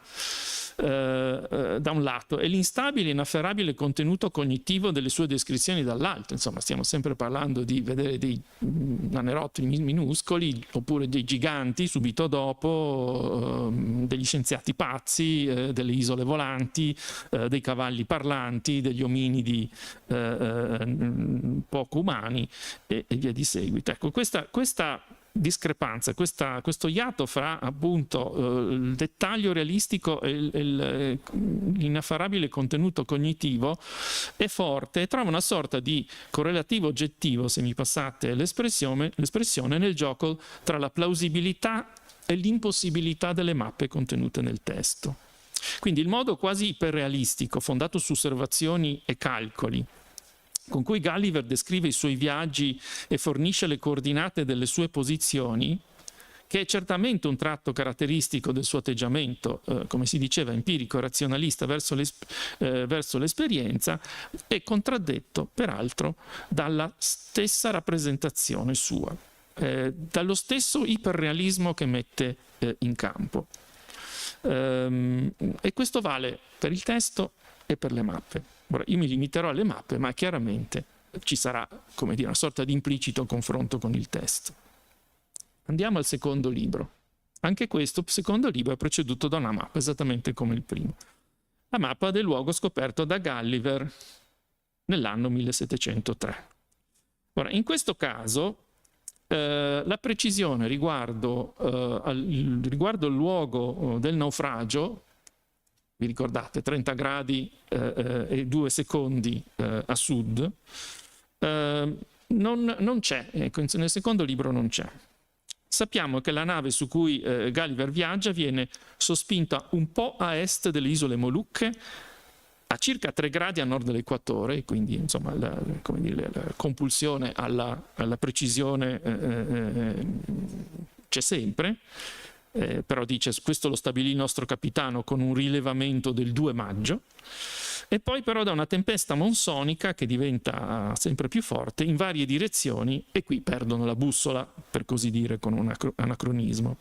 Secondo il calcolo di Gulliver, nuovamente computation, la nave era stata trascinata per circa 500 leghe verso est, quindi 2400 chilometri, su per giù, sicché i marinai, soprattutto quelli più anziani a bordo, dice, non sapevano dire in quale parte del mondo ci trovassimo. Vedete un non sequitur, no? Cioè da una parte dice, secondo un calcolo la nave era stata trascinata 500 leghe, quindi abbastanza preciso, però non si sa dove.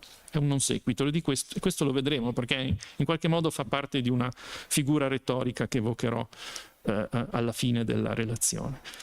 Allora, in questo caso l'imprecisione circa il naufragio, il luogo del naufragio o alle coordinate del naufragio, non è dovuta a un diverso atteggiamento del narratore verso la realtà, è sempre lui, è sempre questo appunto narratore empirico baconiano, è dovuta alle circostanze avverse.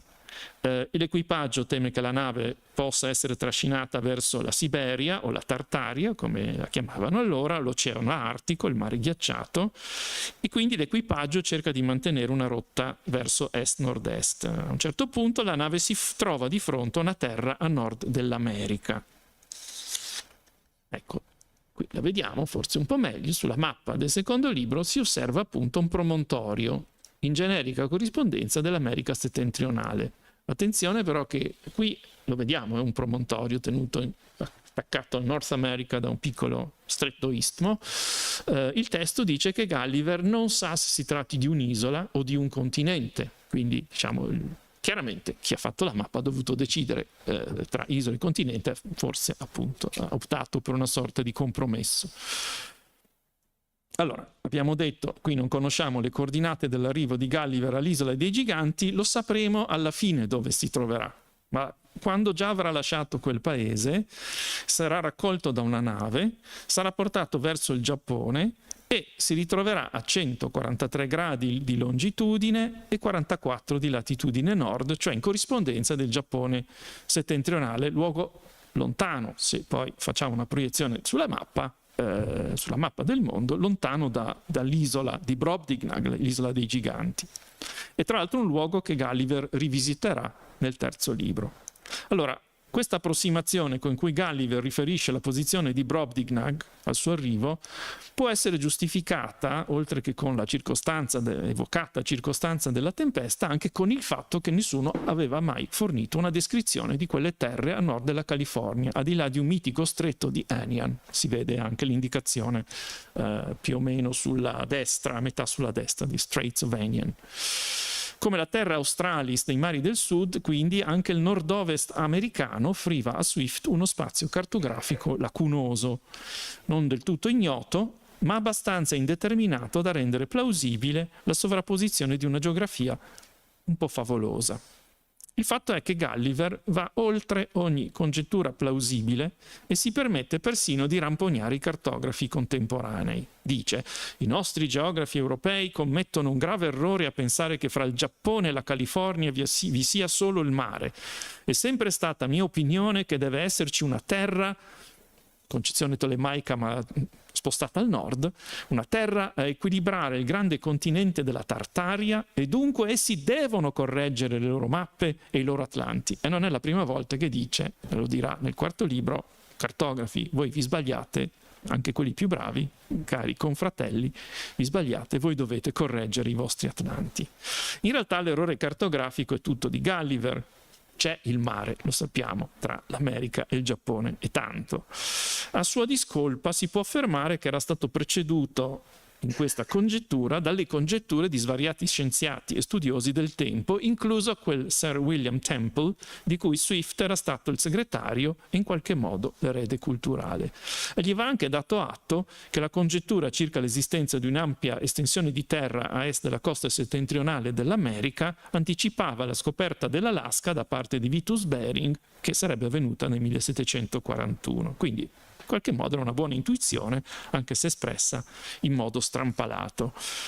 Allora, sappiamo che Gulliver vuole restare fedele al compito baconiano della precisione del resoconto, e siccome appunto quando arriva Brobdingnag questa precisione non può stare nei numeri, bilancia questa indeterminatezza numerica del computo con un effetto di realtà aggiuntiva e complessivo attraverso il gergo tecnico con cui descrive la traversata, in particolare nel momento della tempesta e quindi nel secondo capitolo del secondo libro. Menziona le vele di Bompresso, vele di Trinchetto, gabbie maestre, mezzane, eccetera, eccetera. Ecco, un linguaggio ostentatamente tecnico che voleva da un lato certamente burlare il gergo marinaro usato nei libri di viaggio e nei diari di bordo, ma che soprattutto, proprio a causa del carattere iperbolico, no, di questa descrizione, di questi cataloghi, finiva a colminare alla radice la stessa pretesa di realismo.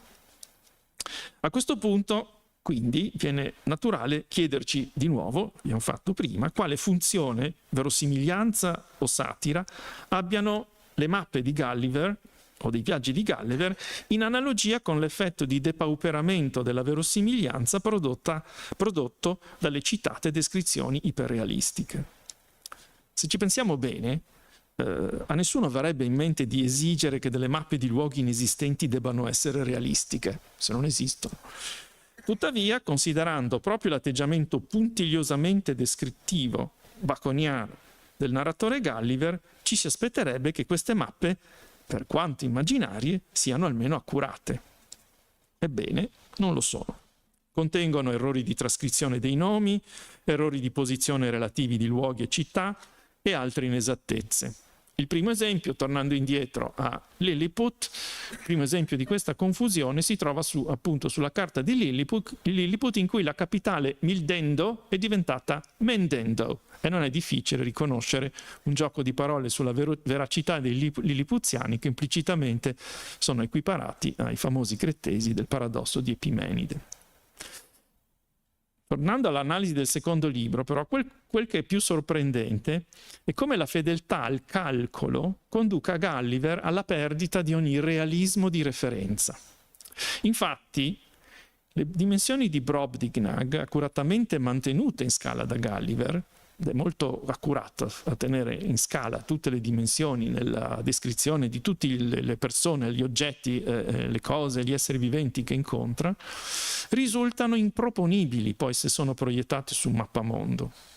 Teniamo presente il calcolo di Gulliver secondo il quale quel paese sarebbe lungo 6.000 miglia e largo da 3.000 a 5.000 miglia. Ecco, se teniamo presente questo calcolo, l'estensione di Brobdingnag verso nord, proiettata su una appunto, carta geografica, una mappa del mondo, dovrebbe coprire l'intero oceano Artico fino a raggiungere Riga o Stoccolma. Quindi una superficie enorme di 62 milioni di chilometri quadrati. Per fare un confronto, l'Alaska è esteso circa 1,5 milioni di chilometri quadrati. Questo dovrebbe essere Brobdingnag. Ora, questa estensione iperbolica sul piano retorico e narrativo concorda con le dimensioni gargantuesche degli abitanti di Brobdingnag, delle cose di Brobdingnag. Tuttavia, in questo modo, i numeri di Gulliver finiscono col non avere più un vero significato referenziale, non possono proprio essere proiettati sul nostro mondo. Siamo di fronte a uno scontro tra coerenza interna e referenza, a tutto danno della seconda. E la coerenza interna, la voluta coerenza interna, va anche a scapito del buonsenso. La mappa di Brobdingnag, e qui l'ho proiettata, l'ho sovrapposta un po' malamente, non sono bravissimo con Photoshop, sulla mappa di Moll, sull'Atlante di Mob, smentisce, no, la proiezione implicita del calcolo di Gulliver. Il paese, per quanto grande, è ritratto come una ampia protuberanza sulla costa ovest americana, niente di più, non certamente quell'estensione enorme a coprire tutto l'Artico. Ma anche la coerenza interna è messa in crisi nei viaggi di Gulliver. Se passiamo al terzo libro, vediamo che c'è una mappa anche del terzo viaggio, che è un viaggio su più isole, soprattutto Balnibarbi, dove c'è l'Accademia di Lagado e l'isola volante di Laputa, poi l'isola di Lagnac e poi altre isolette, altri territori, soprattutto Gladabdrib. Allora, qui Gulliver è di nuovo preciso nella collocazione geografica del posto.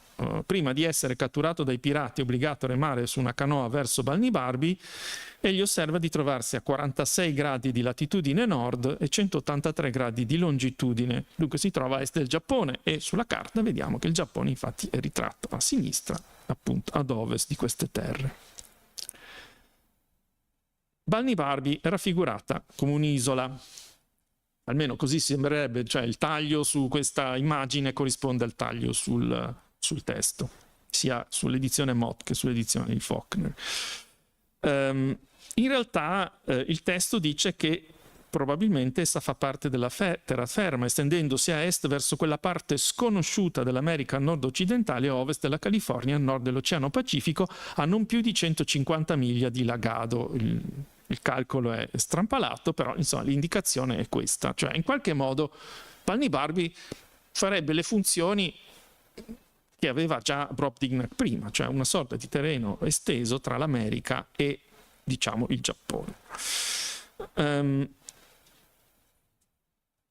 Ora, il testo dice che Lagnac si trova a nord-ovest di Balnibarbi, 29 gradi di latitudine nord, 140 gradi di longitudine.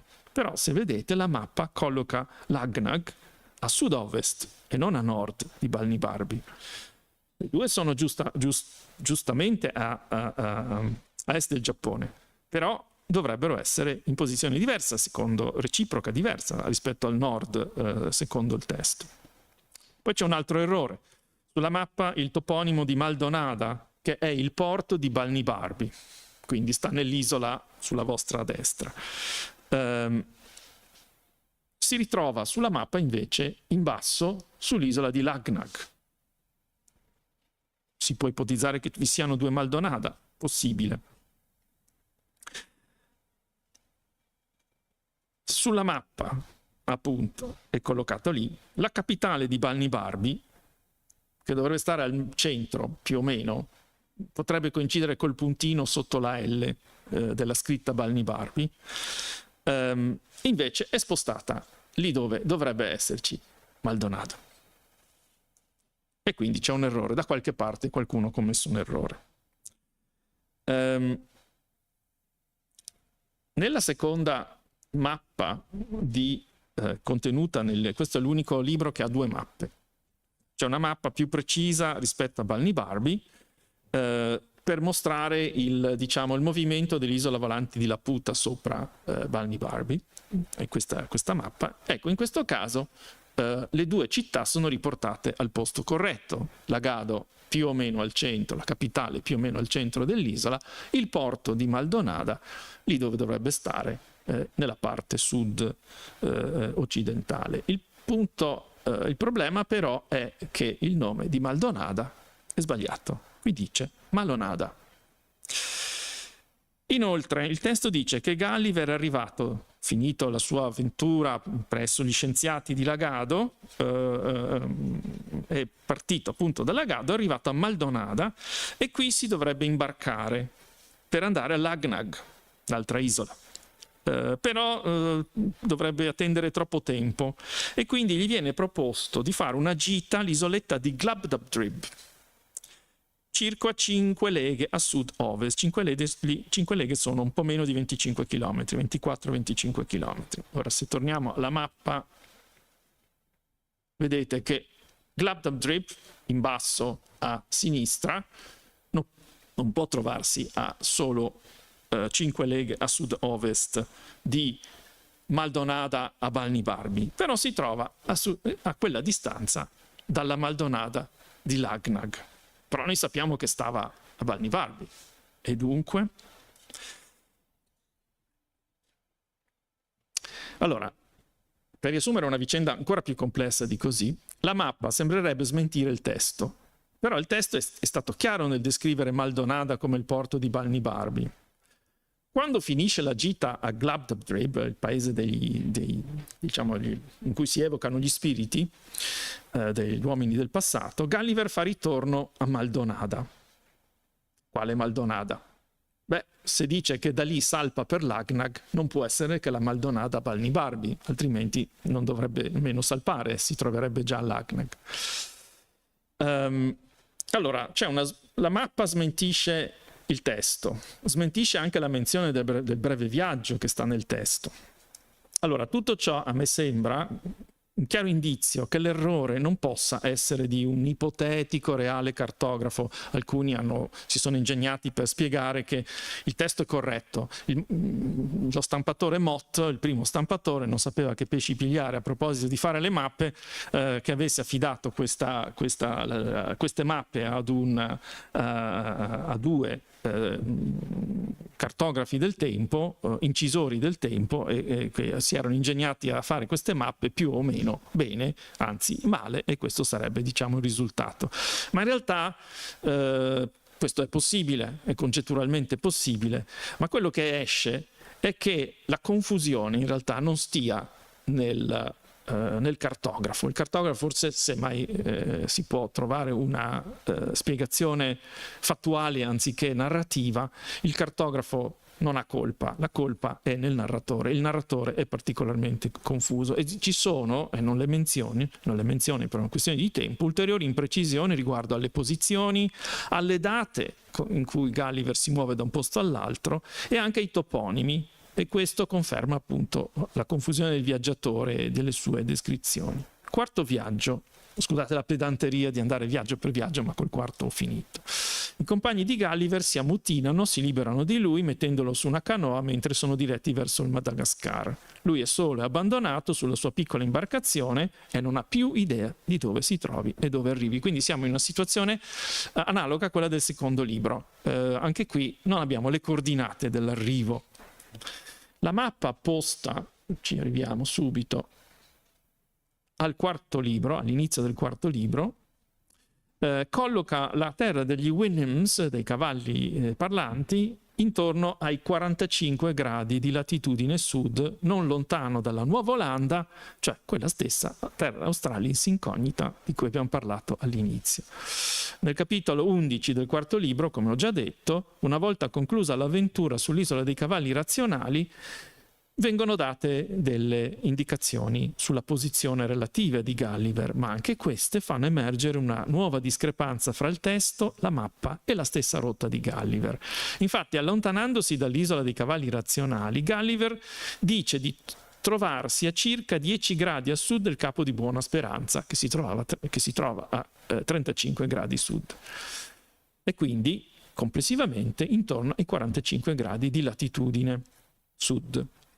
Decide di dirigersi verso est, sapendo o sperando di raggiungere una costa sud-occidentale della Nuova Olanda, dice sud-occidentale, o qualche isola nei dintorni. Ma il percorso effettivamente narrato lo conduce prima a un piccolo scoglio e dopo aver scorto terra un po' più in là a est, dice di arrivare alla punta sud-orientale della Nuova Olanda, molto probabilmente la punta meridionale della Tasmania, che era stata scoperta nel 1642. Quindi c'è un'incongruenza fra il percorso e le aspettative di Gulliver, che dipende dal fatto che Gulliver naviga verso est. A quella latitudine una rotta orientale può effettivamente condurre verso la terra di Van Diemen, ma una nuova terra di Van Diemen, la Tasmania, un'altra terra di Van Diemen. Perciò la meta agognata a sud-occidentale non può coincidere con la meta raggiunta sud-orientale.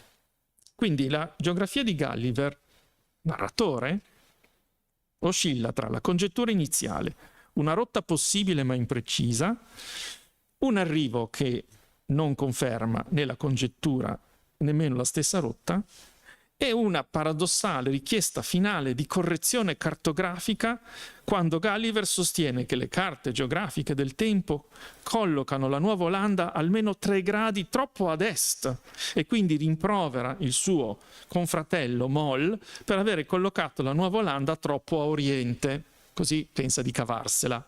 Nella realtà la terra di Van Diemen sta proprio lì dove deve stare, e cioè dove l'aveva disegnata Moll.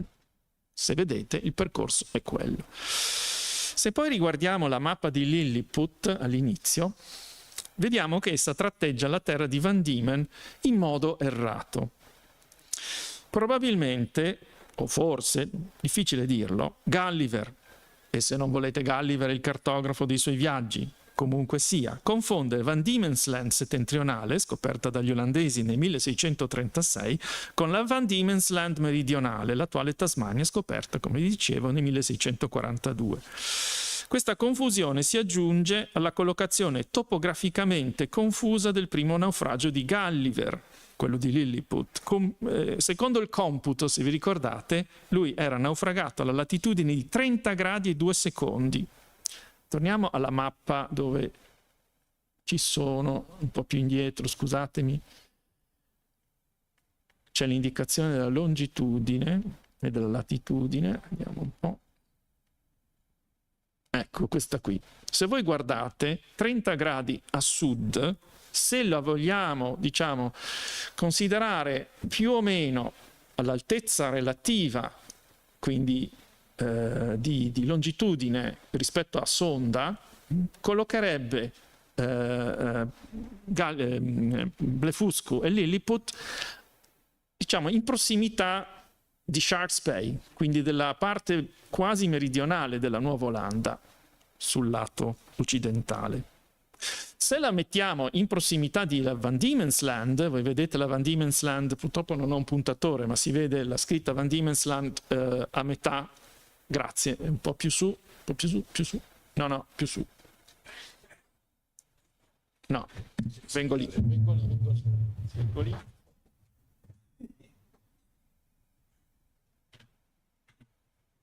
Un peggio del cartografo. Eccola. Se la poniamo a quell'altezza, allora Lilliput dovrebbe stare dentro, nei territori inesplorati e non conosciuti della Nuova Olanda, no? Allora, la mappa all'inizio del volume cerca un compromesso, se ci pensiamo, no? Collocando Lilliput in una posizione approssimativamente compatibile con il computo, però spostando Lilliput e Blefuscu a una latitudine di circa 10 gradi e non 30 gradi. però accennando poi a una terra di Van Diemen appena schizzata a sud-ovest, ma anche a una longitudine non pertinente. Ci ritorniamo sopra. Sto per concludere.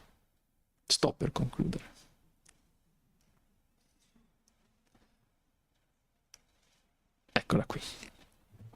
Allora, questa confusione probabilmente questa è una confusione del primo libro, ma sta probabilmente anche nell'errata concezione cartografica di Gulliver nel suo ritorno dal quarto viaggio. Gulliver potrebbe aver confuso e giustapposto le due terre di Van Diemen, il settentrione con il meridione, e già che c'era l'est con l'ovest.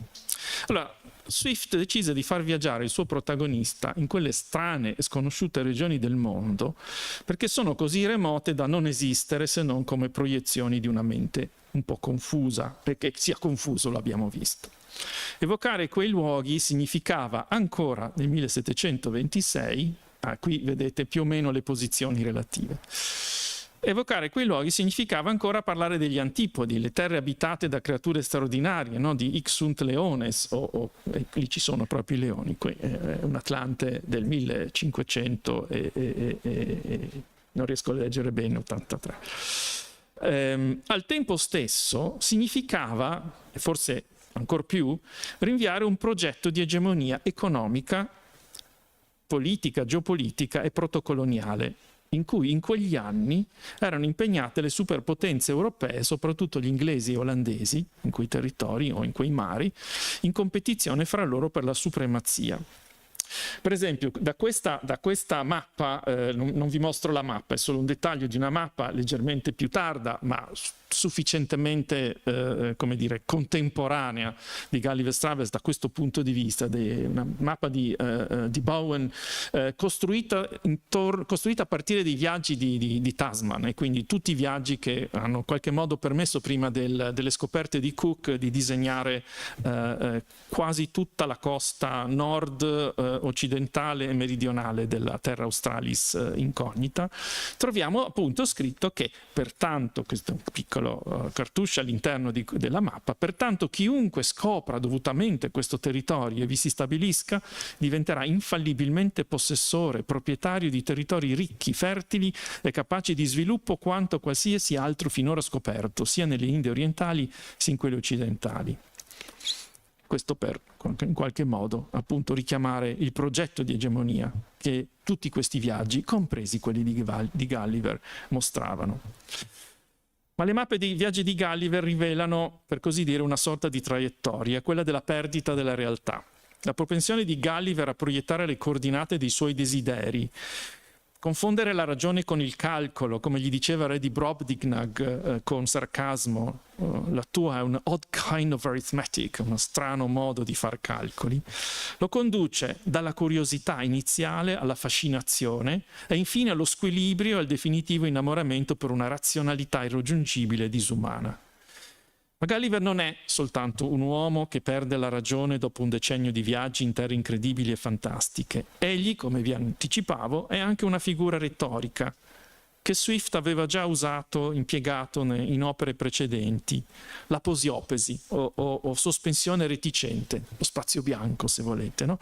Ripresa in formule come hic cetera desunt, non nulla desunt e simili, a indicare, come vedete in questa riproduzione di una parte del racconto di una botte, Tale of a Tub, a rappresentare le lacune tipografiche che svuotano gli spazi del racconto proprio quando una chiara spiegazione, una chiara definizione, baconiana definizione delle cose sta per essere data e poi non viene fornita a causa dell'incapacità del narratore o semplicemente perché una vera spiegazione non esiste. Pertanto gli spazi della mente di Gulliver sembrano fatti di tali lacune che le mappe riflettono graficamente, per così dire, pur dandosi il compito, per estremo paradosso, di colmare i grandi vuoti degli Atlanti del tempo. Ma potremmo dire che è la stessa vita di Gulliver che precipita in quelle lacune, in quegli interminati spazi vuoti che gli pretende di misurare e che invece lo inghiottano un po' come il mare di Solaris nel romanzo di Lemo, forse ancor più nel film di Tarkovsky, lo inghiottano insieme a ogni sua e forse anche nostra certezza. Grazie.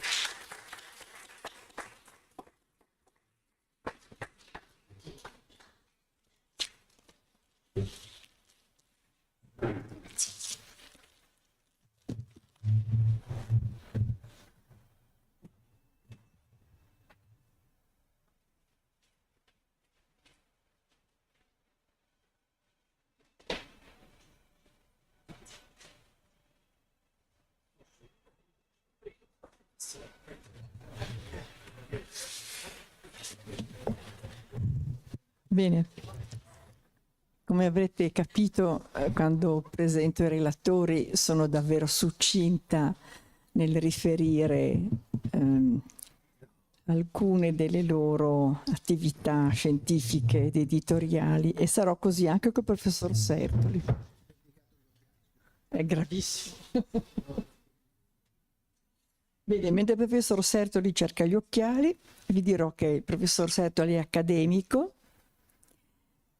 che ha insegnato letteratura inglese in varie università, Perugia, Palermo e infine Genova, e che si è occupato in prevalenza di cultura settecentesca. Cito Robinson e altri saggi sulla letteratura inglese del Settecento, del 2013, e si è occupato anche della narrativa di fine Ottocento, inizio Novecento, con particolare riguardo all'opera di Joseph Conrad, relativamente al quale, proprio in accademia, qualche tempo fa è stato fatto un bel incontro. La relazione del professor Sertoli si intitola Un gioco di specchi, maschere e trappole nei viaggi di Gulliver. Sì, grazie. Dicevo all'inizio delle tante trappole che i viaggi di Gulliver tendono a chi legge, e di alcune di esse ora voglio parlare, dopo che di altre trappole ha parlato così bene Flavio Gregori. Le mappe rientrano in questa costellazione di trappole, trabocchetti, eccetera. E comincio con una citazione. Nel settembre del 1725, annunciando all'amico Pope di avere terminato la revisione dei viaggi, Gulliver disse che il suo principale intento in tutto ciò che aveva scritto era stato quello sempre di vessare il mondo, cito, vessare il mondo, non divertirlo, to vex the world, no? Cioè turbare il pubblico dei lettori e delle lettrici, irritandolo, confondendolo, disorientandolo. E non c'è dubbio, c'è il minimo dubbio che precisamente questo Swift abbia fatto in e con tutte le sue opere.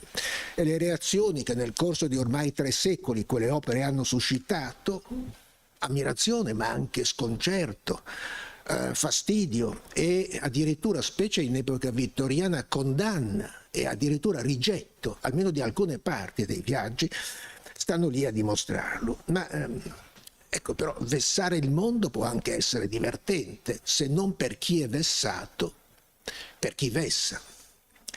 E quindi come escludere che i viaggi, che fra le tante cose che i viaggi di Gulliver siano anche una sorta di un perfido gioco organizzato da Swift alle spalle di un pubblico non meno ingenuo e credulone, vale a dire gullible, del personaggio che porta iscritta la gullibility nel suo stesso nome. Quel nome che anni fa Vincenzo Gueglio tradusse benissimo, Grulliver. Grulliver è la traduzione più perfetta in italiano. Ecco, precisamente questo sono i viaggi di Gulliver, direi un perfido gioco che ha lo scopo di intrappolare chi legge in un labirinto di ambiguità, di asserzioni e smentite, di incongruenze e contraddizioni che fanno vacillare ogni illusione di certezza sui confini del mondo e del sapere, sui confini tra vero e falso, tra identico e diverso, tra reale e immaginario. Un labirinto, badate, senza via d'uscita, perché è costituito da una rete di vicoli ciechi che tanto più si moltiplicano quanto più li si esplorano. O se vogliamo usare una metafora culturalmente più blasonata, una rete di sentieri che si perdono nel bosco. E proviamo allora a imboccare uno di questi sentieri e vediamo un attimo dove ci porta. Il frontespizio del primo dei 2 volumi nei quali i viaggi furono pubblicati nell'ottobre del 26, esibisce, a fronte della pagina, vedete, della pagina del titolo, il ritratto di colui che se ne dichiara l'autore, cioè Lemuel Gulliver, dapprima chirurgo, vedete, dapprima chirurgo e poi capitano su varie navi. Ecco, posto sulla soglia del volume il ritratto di Gulliver, che è modellato sui medaglioni che spesso comparivano nei frontespizi di opere di scrittori affermati, vedete lì per esempio Dryden, Pope, il modello è quello.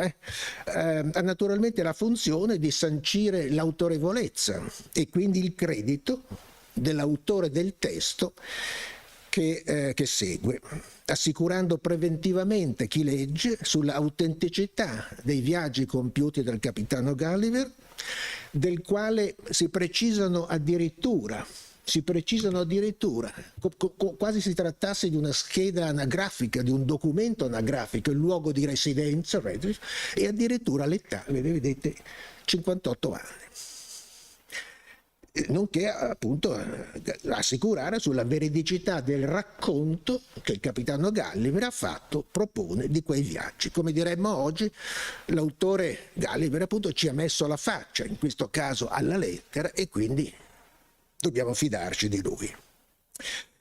Che non ci si possa però fidare di lui, o piuttosto che non ci si possa fidare di Swift, incominciamo a sospettarlo se solo ci fermiamo un attimo a riflettere chiedendoci come abbia fatto chi ha disegnato questo ritratto di Gulliver a sapere che faccia avesse Gulliver. Lo conosceva? L'aveva incontrato? Era un suo amico? Oppure quella faccia se l'ha inventata? Ma se l'ha inventata, cioè se il ritratto di Gulliver è un finto ritratto, questo non getta forse un primo dubbio, sulla sua identità e di conseguenza sull'attendibilità del testo che reca la sua firma? Possiamo anche far finta di niente e procedere nella lettura. Ma quel dubbio torna ad assalirci se, a lettura ultimata, prima di chiudere il libro, torniamo a dare un'occhiata al frontespizio e ci accorgiamo di un dettaglio del ritratto a cui forse prima non avevamo prestato sufficiente attenzione e che è davvero strano. Nel 1726, anno di pubblicazione dei viaggi, Gulliver non può avere 58 anni come è indicato vedete, 58 anni, non può avere 58 anni.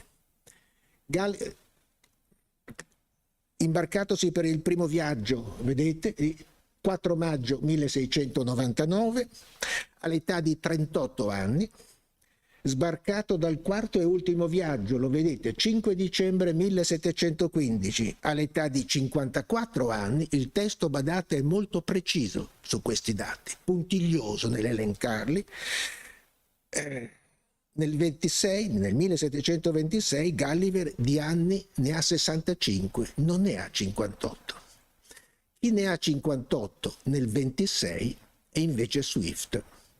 Swift che in tal modo fa capolino, come capite, dietro le spalle di Gulliver. Ora, chi può credere che sia solo per un banale errore anagrafico, diciamo così, che a Gulliver venga attribuita l'età di Swift? In realtà, proprio questo errore, su cui, badate, Swift non ebbe nulla da eccepire, pur lamentandosi per altre libertà che l'editore della prima edizione si era preso col suo testo.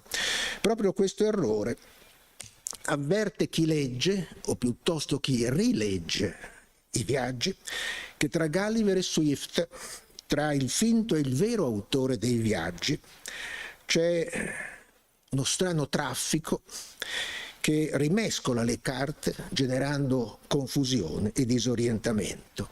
Se Gulliver, come sembra, è Swift, Allora ecco la domanda che qualunque lettore si pone. La voce del primo è forse la voce del secondo? Lo è sempre? Lo è solo qualche volta?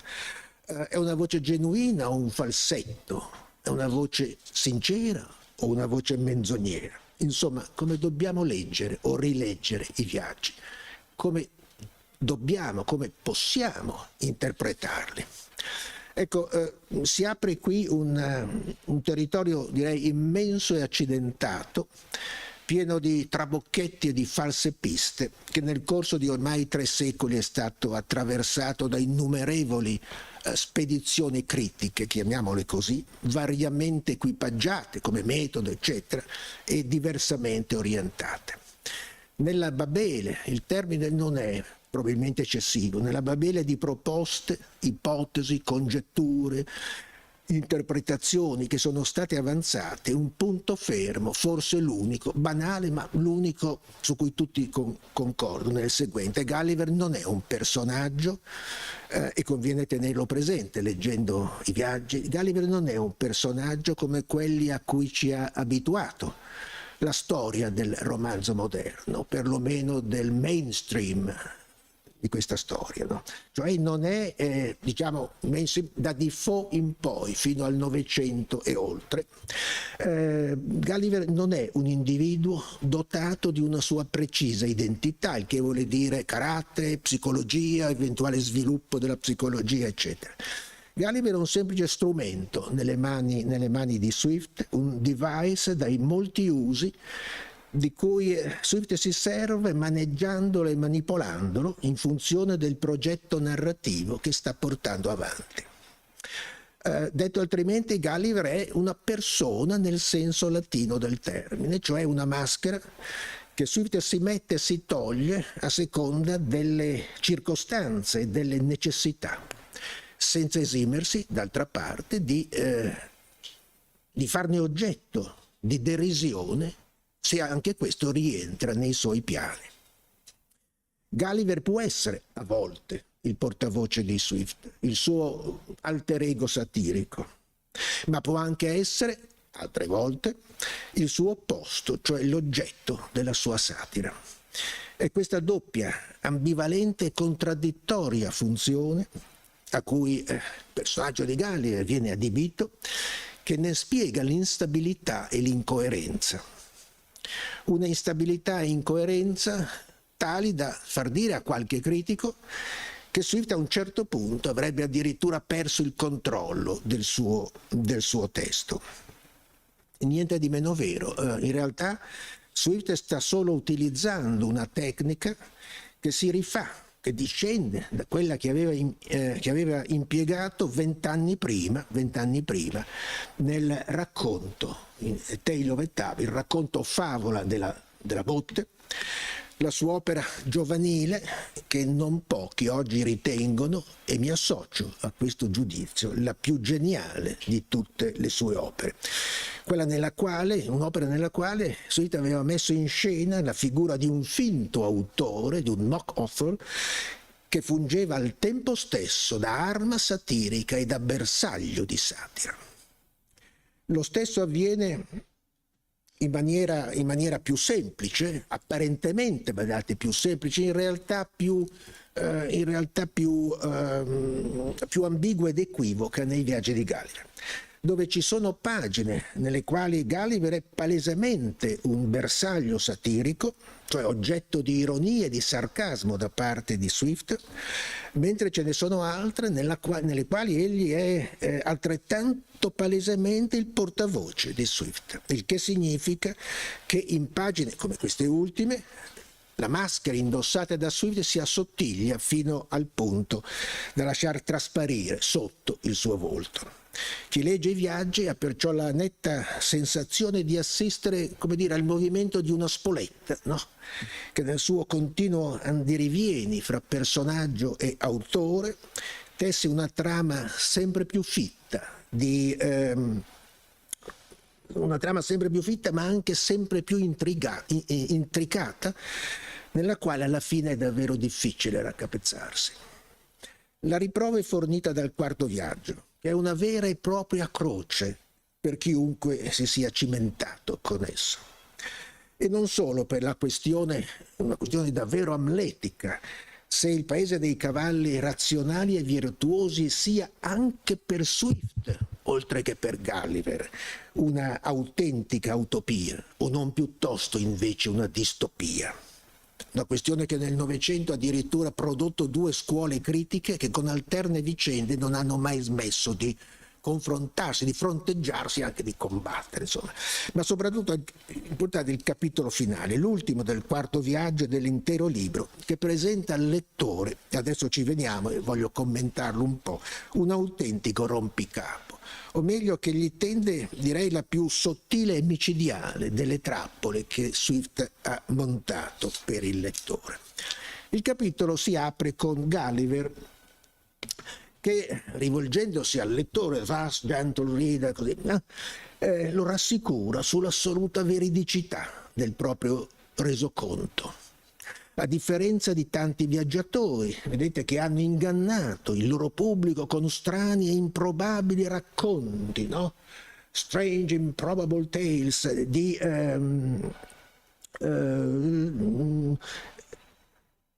zeppi di crossolane fra falsità, questo non lo trovate, sta poche righe sotto. Lui Gulliver, ecco, a differenza di questi, lui Gulliver ha riferito puri e semplici fatti, plain matter of fact, nel più semplice modo possibile. La sua dunque è dunque una storia fedele, a faithful history. Ricordiamoci che all'epoca history valeva storia fattuale,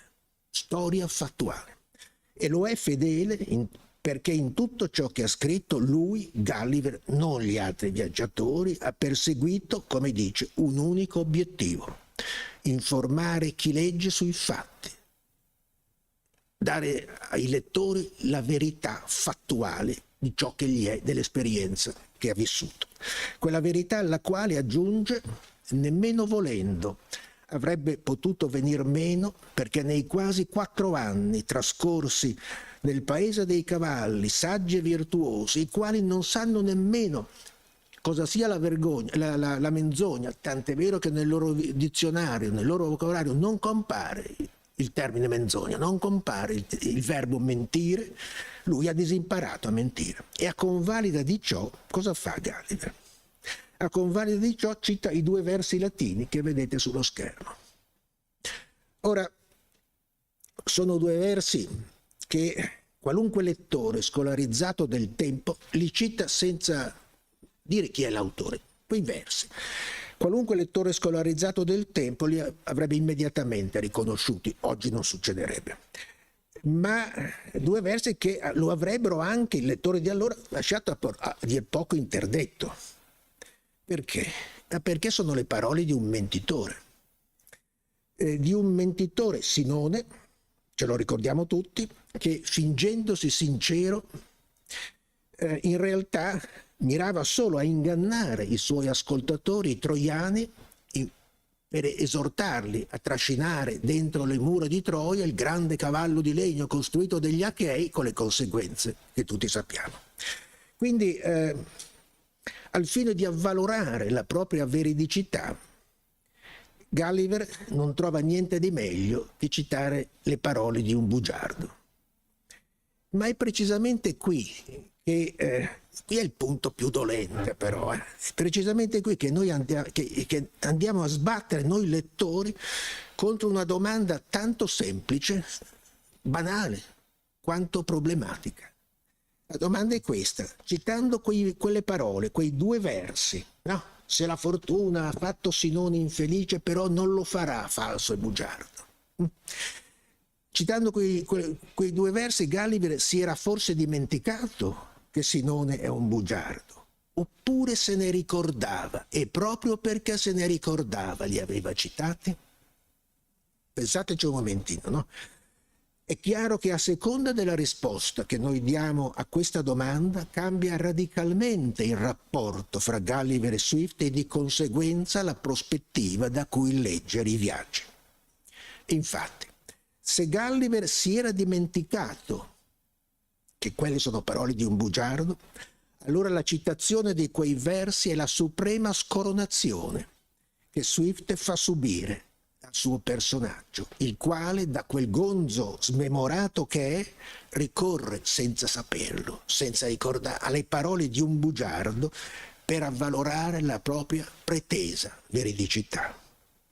Se invece Gulliver se ne ricordava, cioè si ricordava che Sinone è un bugiardo, se invece Gulliver se ne ricordava, allora vuol dire che con quella citazione, citando quelle parole, egli si sta burlando dell'ignoranza dei suoi lettori. Se ne sta burlando, attenzione, non solo in questa pagina, ma la conclusione inevitabile in tutte le pagine precedenti, cioè in tutto il suo racconto è stata una grande presa in giro dei suoi lettori. E dunque non è più lui il bersaglio di Swift, ma è anzi lo strumento di cui Swift si serve per prendere in giro l'ignoranza e la credulità dei propri lettori, facendoli cadere come i troiani che credettero alle parole di Sinone nella trappola di un gigantic hoax, di una gigantesca burla architettata a loro danno e a loro scherno. Entrambe queste prospettive sono possibili, sono compossibili, entrambe. E questo rende ancora più incerto, confuso, equivoco il rapporto fra Gulliver e Swift. Proviamo a vedere adesso se riusciamo in qualche modo a chiarirlo, ritornando, e per farlo ritorniamo al ritratto di Gulliver da cui siamo partiti. Nel frontespizio di una ristampa della prima edizione dei Viaggi, quel ritratto fu modificato nel modo che vedete. È lo stesso ritratto, la faccia è quella, però il dato anagrafico dell'età è stato spostato nella cornice dell'ovale, lo vedete, e sulla base compare una citazione, forse non facilissima da identificare nemmeno per i lettori del tempo, figuriamoci oggi, no? Una citazione tratta dalla seconda satira di Persio, una citazione che evocando eccola qui, armonia di leggi umane divina nell'animo, intima purezza di pensiero e cuore imbevuto di magnanima onestà. Questi versi sono tratti dalla satira di Persio, è una satira dell'ipocrisia con cui veniva praticato il culto degli dei, ai quali viceversa ci si dovrebbe rivolgere con animo puro, con intelletto, con onestà, eccetera, eccetera. No? Questa è una citazione, dicevo, che sembra volere esaltare le qualità morali e intellettuali del capitano Gulliver, offrendo quindi una ulteriore garanzia della sua onestà intellettuale e quindi della sua attendibilità. Ma ecco, è davvero plausibile questo blasone di nobiltà che i versi attribuiscono a Gulliver? O non si tratta invece di una presa in giro?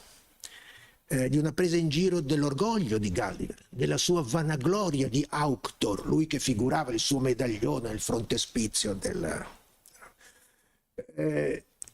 e al tempo stesso di un ennesimo trabocchetto in cui far cadere lo sprovveduto lettore che, credendo a quelle parole, dice: beh, allora Gulliver ci dice, questo personaggio di specchiata moralità ci ha raccontato la verità. Ecco, che sia così, cioè che si tratti di un trabocchetto, sembra provarlo 9 anni più tardi il frontespizio dell'edizione rivista e corretta dei Viaggi, che esce a Dublino come terzo volume delle opere di Swift. Qui non solo il ritratto di Gulliver è notevolmente diverso, vedete, piuttosto ringiovanito. Il lettore si chiede perché, come mai? Ma soprattutto diversa è la scritta che lo accompagna. Scomparsi i dati anagrafici e ogni panegirico onorifico che stavano nei 2 precedenti ritratti, Gulliver viene ora presentato senza mezzi termini, spero che lo vediate, no? come un mentitore, e sia pure uno splendido mentitore. Splendide mendax, Orazio, deriva da un'ode di Orazio, su cui non voglio però soffermarmi. Uno splendido mentitore, sicché la domanda che ci eravamo posti poco fa, se Gulliver fosse o non fosse, come Sinone, un bugiardo che intenzionalmente ingannava e voleva ingannare i suoi lettori, beh, quella domanda sembra ricevere una risposta tanto più netta e autorevole, in quanto sappiamo per certo che Swift sovrintese da dietro le quinte a questa edizione delle sue opere e quindi dei viaggi. E dunque fu lui a volere che nel ritratto di Gulliver comparissero quelle due parole, splendide mendax, che sembrano davvero fugare ogni dubbio e chiudere ogni discorso. Sì, è come se Swift dicesse: sì, ve lo dico, cari lettori, il mio personaggio, il finto autore, è un bugiardo, un magnifico bugiardo, un grande millantatore, uno splendido falsario, ma un bugiardo. Ma ecco, chiudono davvero il discorso è chiuso a questo punto? Tutt'altro. La scritta e il ritratto, quel ritratto, non fanno in realtà che sollevare nuovi dubbi e moltiplicare le domande. Anzitutto il lettore si chiede: perché screditare pubblicamente Gulliver, definendolo fin dalla prima pagina, il frontespizio del libro, la prima pagina che il lettore ha, si trova bugiardo? Ecco, perché screditarlo in questo modo, definendolo appunto un imbroglione? Una risposta potrebbe essere la seguente. Possibile. Nel momento in cui i viaggi comparivano, siamo all'edizione del 35, comparivano tra le sue opere, terzo volume, Swift voleva disidentificarsi da Gulliver, avvertendo che lui, Swift, e non il capitano Lemuel Gulliver, come ancora si leggeva nel frontespizio dei viaggi, ne era il vero autore. In tal modo, è chiaro, voleva disidentificarsi. Lui è un bugiardo, sono io l'autore. Ecco, in tal modo, per una via indiretta, tanto astuta quanto tortuosa, Swift veniva tacitamente a riconoscere la paternità di quei viaggi che viceversa pubblicamente aveva sempre negato e ancora esitava a appunto riconoscere, era restio a riconoscere. È una risposta possibile. Quanto sia plausibile, però, lascio a voi giudicare. Certamente non è una risposta risolutiva, e tantomeno lo è alla luce di un altro ritratto che figura nel frontespizio del primo volume. I viaggi stanno nel terzo. Il frontespizio del primo volume di questa edizione delle opere ha un altro ritratto, ed è il ritratto di Swift.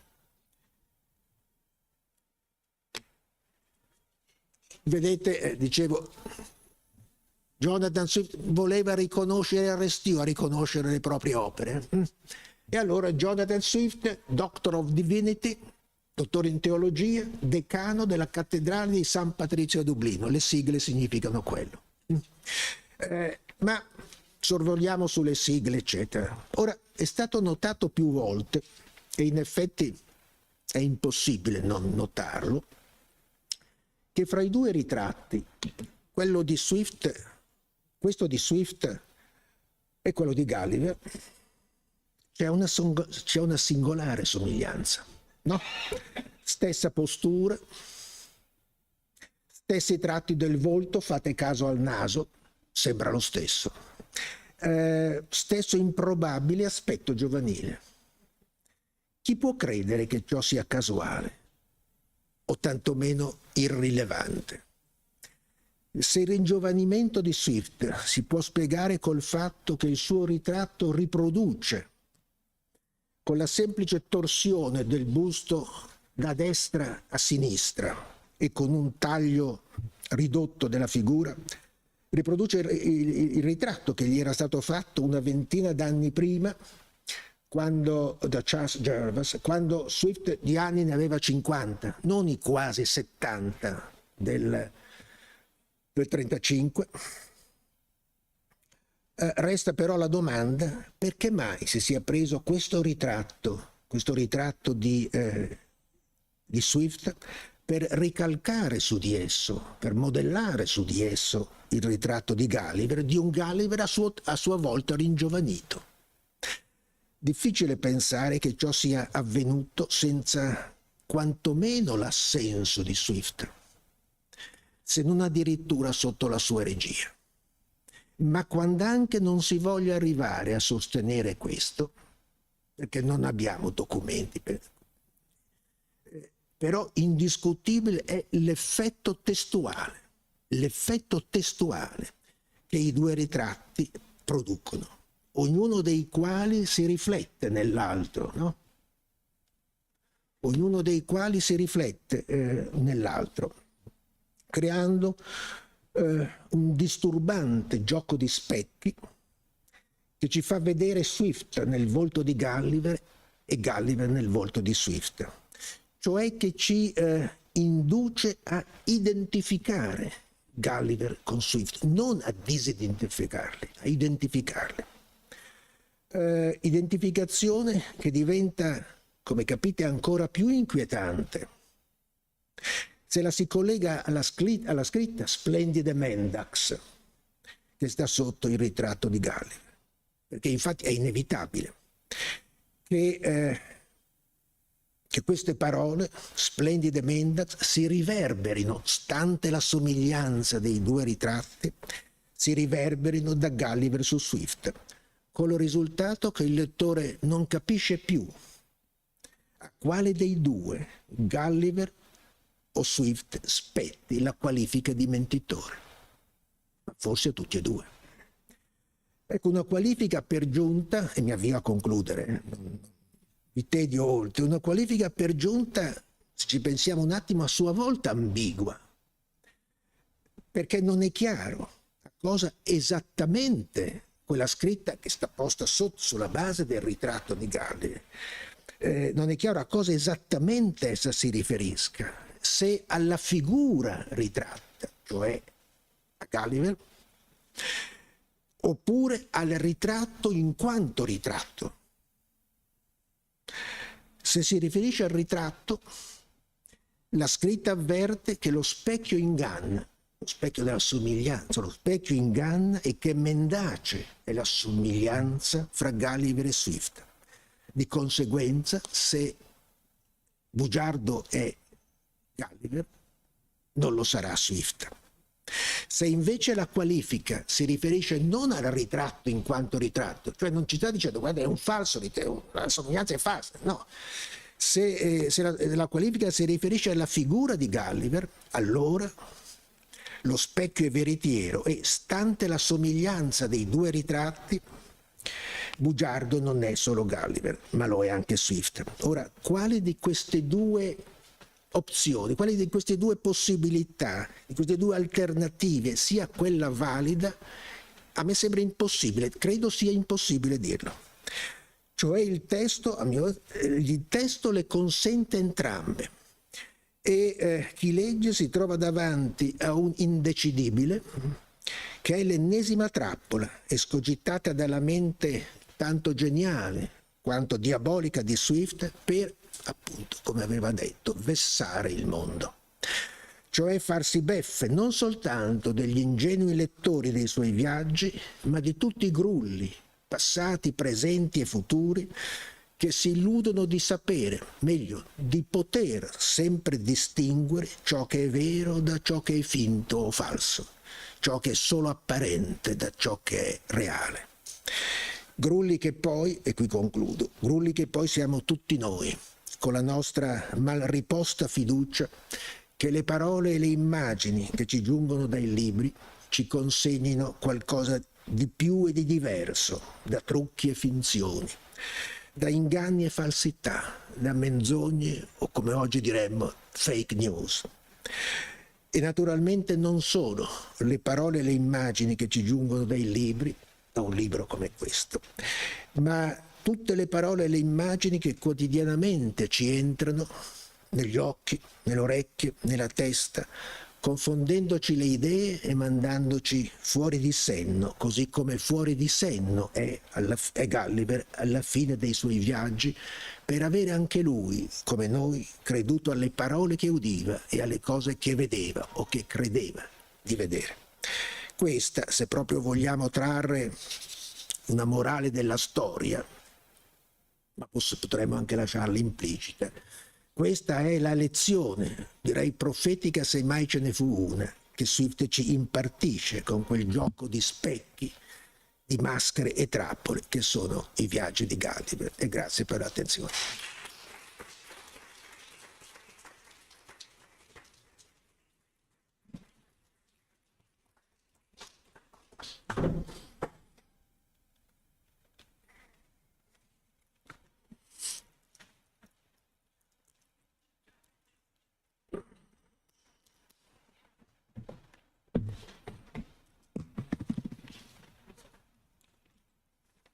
Che dire, grazie anche moltissimo a Giuseppe Sertoli per aver concluso, direi in maniera di grande interesse, queste conferenze. Ci sono delle domande, ci sono delle curiosità, ci sono delle osservazioni. Eccola.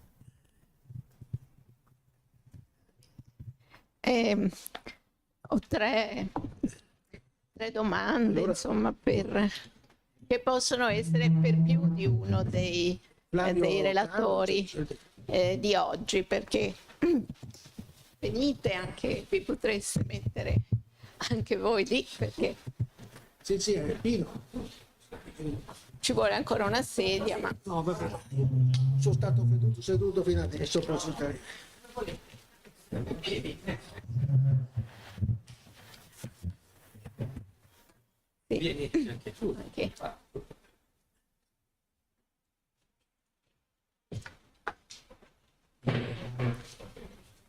Sì. Allora, Sono stato seduto. No, allora, ci sediamo.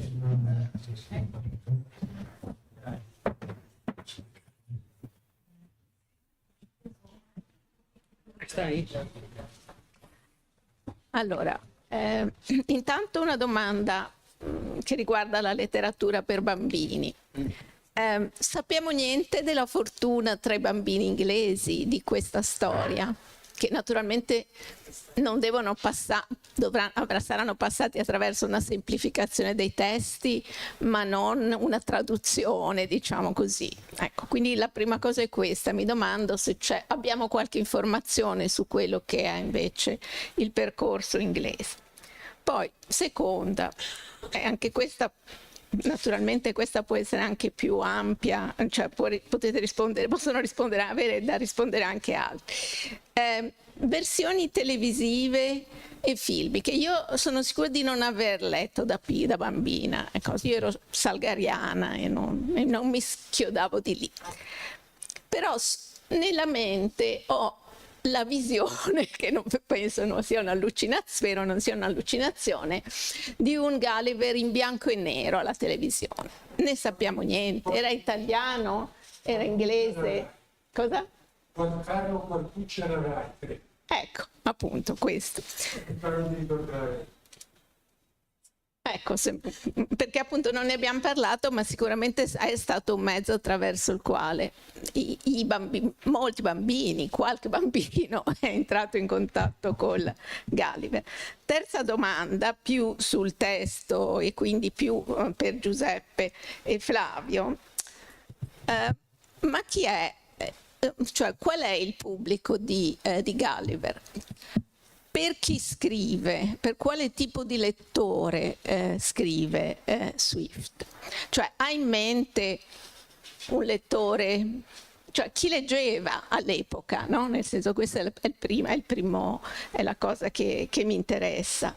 E questo gioco così sottile che lui fa, ovviamente con le mappe, con i ritratti e con quante altre cose all'interno del testo.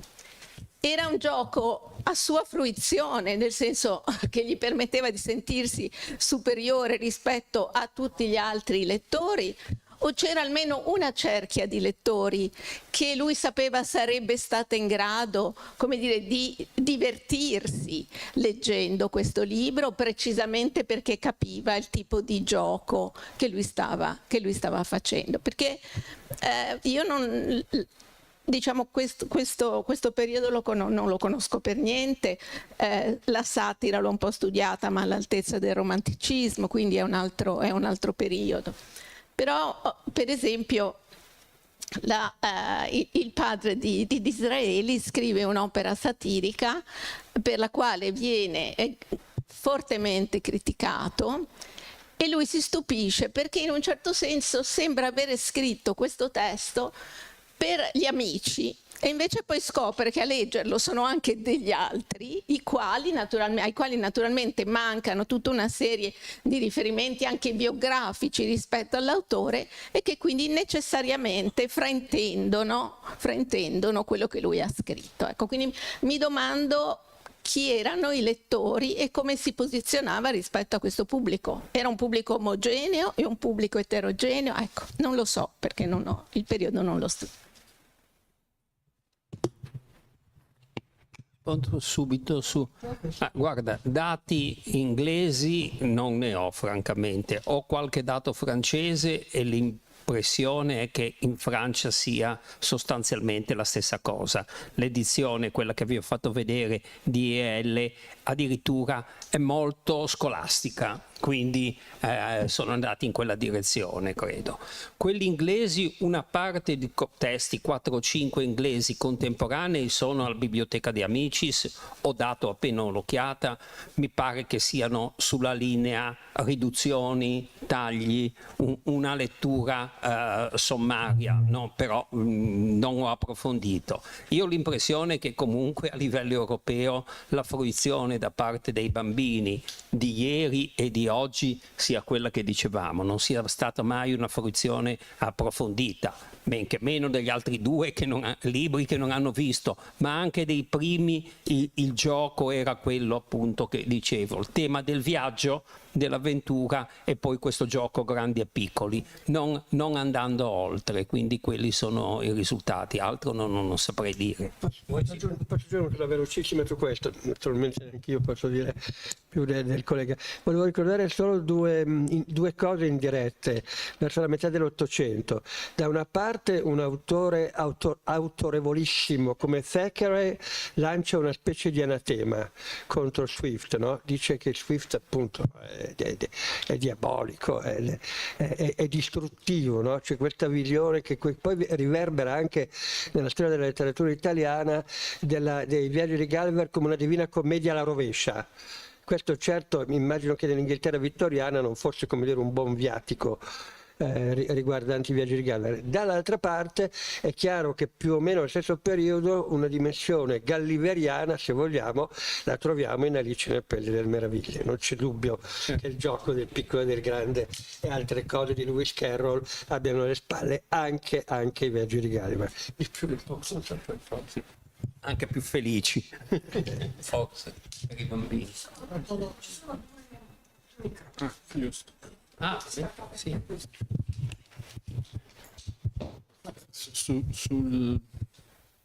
Sulla fortuna appunto nelle riduzioni per i bambini inglesi, nemmeno io ho diciamo, ricordo grandi dati. Quello che è la mia impressione, il mio ricordo è che in realtà la fortuna di un Gulliver diciamo ridotto e abridged per l'infanzia è quasi più un'invenzione europea, non è un'invenzione europea, però è molto più forte, molto più presente in Europa che in Inghilterra. E sicuramente all'inizio, 700, ma questo vale anche per l'Italia, nel 700 non è minimamente inteso in questo modo, nell'800 forse fino alla metà dell'800 nemmeno, poi si cominciano a fare le edizioni diciamo ridotte. Credo che sulla leggibilità di Gulliver, strappandolo paradossalmente al Gulliver filologico, contribuisce la fortuna, la ricezione fin dal Settecento di Gulliver, perché la ricezione europea, quella italiana lo sa Carlo Paggetti meglio di me, deriva dalle traduzioni francesi. Le traduzioni francesi cominciano a alterare pesantemente il testo e in più c'è questa versione fortunatissima di De Fontaine del figlio di Gulliver, che viene presentato come se fosse davvero il figlio di Gulliver, come se Gulliver fosse davvero esistito. È proprio tra l'altro nei cataloghi delle librerie in vendita, appunto queste grosse librerie vendute, questi lasciti venduti nel Settecento da famiglie nobili decadute, ce n'è una che ho incontrato a Venezia. La parola viaggi di Gulliver viene spesso, anzi quasi sempre, messa sotto il nome di Gulliver Lemuel, cioè come dire, l'autore non era Swift.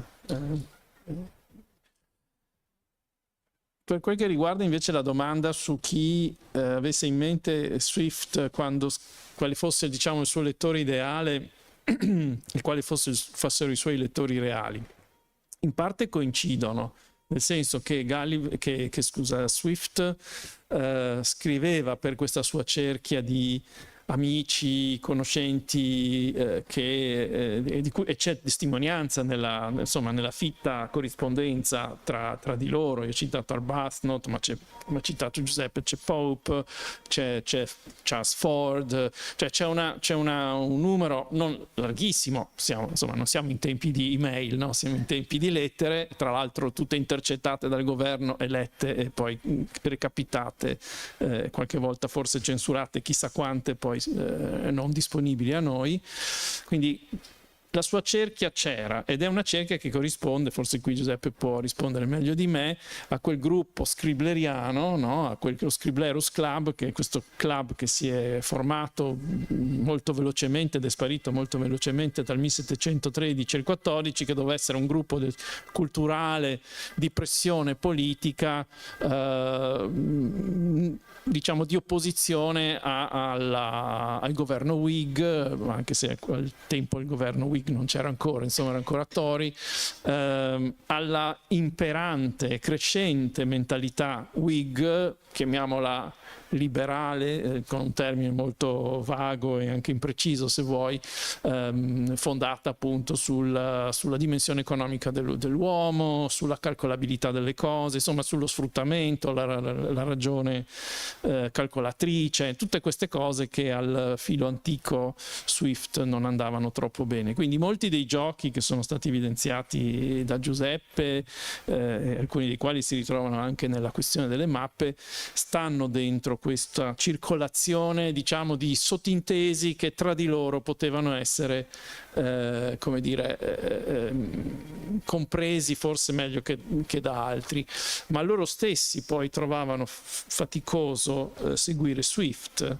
Lo accusavano di misantropia, prima non nel modo in cui fece Thackeray nell'Ottocento, però lo accusavano di misantropia, tant'è vero che in un'altra lettera a Pope lui si difende dicendo: guardate che non è colpa mia, siete voi che non capite quello che io sto facendo, non sono misantropo, io odio l'umanità ma amo John, George, Jack, così via, io amo l'uomo, però parlo della animal rationis capax, cioè quello che era capace di ragione veramente. Siccome poi trovo che molta umanità non ne sia capace, allora da lì probabilmente c'è questo gioco di vessazione. I contemporanei potevano capire, non capivano, e poi ci sono tanti livelli su cui lui ha operato, cioè c'è il livello della satira politica, proprio quella chiaramente politica. Nel primo libro, insomma, è anti-Walpoliano, è contro il primo ministro Whig, ed è molto evidente nel giochetto poi tra Lilliput e Blefuscu e la Francia, gli intrighi di corte, tutte queste cose sono molto chiare. Gli altri sono più complessi. Il quarto libro è sicuramente il più, come diceva giustamente Giuseppe, il più indecifrabile, proprio perché come dire, è completo questo cerchio di spostamenti di prospettive, no? Perché lo spostamento di prospettive che ci viene più facilmente alla mente è quello, no, giganti, anzi gigante prima fra i nanerottoli e poi i nanerottoli fra i giganti, però questo è solo un gioco di spostamento di prospettive. Negli altri libri questo gioco continua a spirale. E tra l'altro il terzo libro, che è l'ultimo che lui ha scritto, alcuni lo hanno anche accusato di aver scritto una cosa, come dire, un po' spuria rispetto alla linearità degli altri, appunto per questo gioco di corrispondenze, di false simmetrie, eccetera, eccetera. In realtà serve proprio a condurre il lettore in questa spirale, della quale poi, come succede con le spirali, non capisci più dove sei.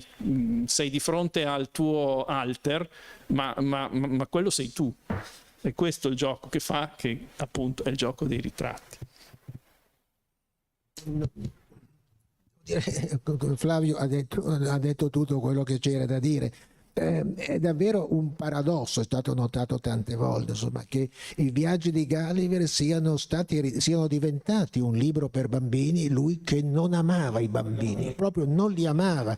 E è una punizione, una nemesi della storia, un'eterogenesi dei fini, insomma. Lui detestava i bambini, non li voleva avere vicini e non ha scritto per loro. Quindi quando citavo all'inizio la lettera dell'amico che gli dice, forse Popo Arbasso, adesso non me lo ricordo, tutti li leggono i viaggi di Gulliver, dai banchi del governo alle nurseries.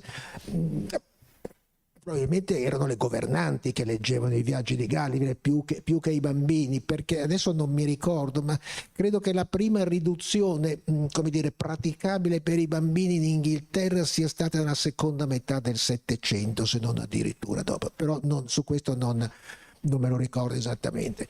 A chi si rivolgeva? Si rivolgeva ai lettori scolarizzati, istruiti del tempo, che potevano essere, in primis erano sicuramente gli uomini di cultura, gli uomini di lettere, i politici, e perché i viaggi di Gulliver, i viaggi di Gulliver sono una satira, sono sostanzialmente una satira del mondo politico e culturale dell'epoca. E in questo senso Swift ha fatto in maniera diversa, usando un genere letterario diverso, quello del viaggio immaginario, con tutta la sua tradizione, Cyrano de Bergerac, i viaggi immaginari seicenteschi, eccetera, ma ha rifatto la cosa che 20 anni prima aveva fatto con Tale of a Tale, una satira violenta, articolata diversamente, congegnata diversamente della cultura moderna.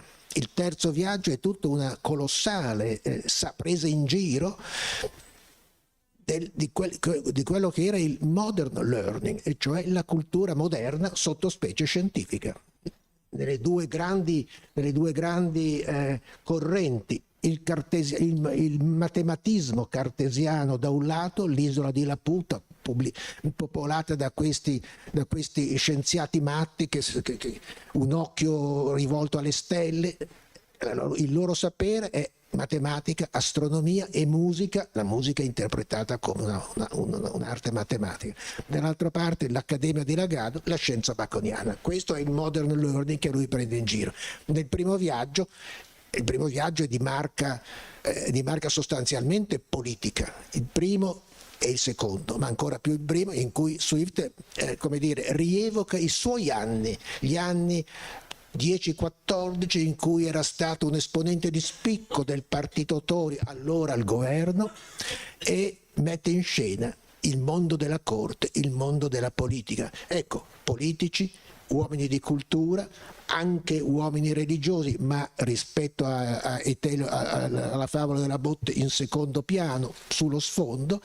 Questi sono il pubblico a cui Swift si rivolgeva, il pubblico colto dell'epoca, nelle sue varie adesioni, nelle sue varie regioni, insomma, la regione politica, la regione scientifica, la regione magari anche religiosa, perché poi il quarto viaggio è quello che ha scandalizzato di più il mondo della Chiesa, perché presenta un'utopia per Swift, utopia di una ragione assoluta, di una ragione perfetta, di una ragione che fa tutt'una con la moralità, ma è un mondo ateo, un mondo in cui non compare Dio. Quindi l'accusa di ateismo per quell'utopia che Gulliver crede di avere trovato nel mondo dei cavalli è indiscutibile.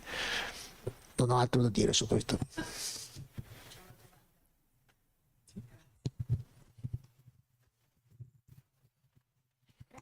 Più che una domanda, una curiosità latere. Mi è venuto in mente l'isola di Lakuta che si basa su una zona magnetica nell'oceano. Allora, all'inizio del Settecento sono tradotte Le Mille e una notte da Goelette, quindi nel 1707 arrivano.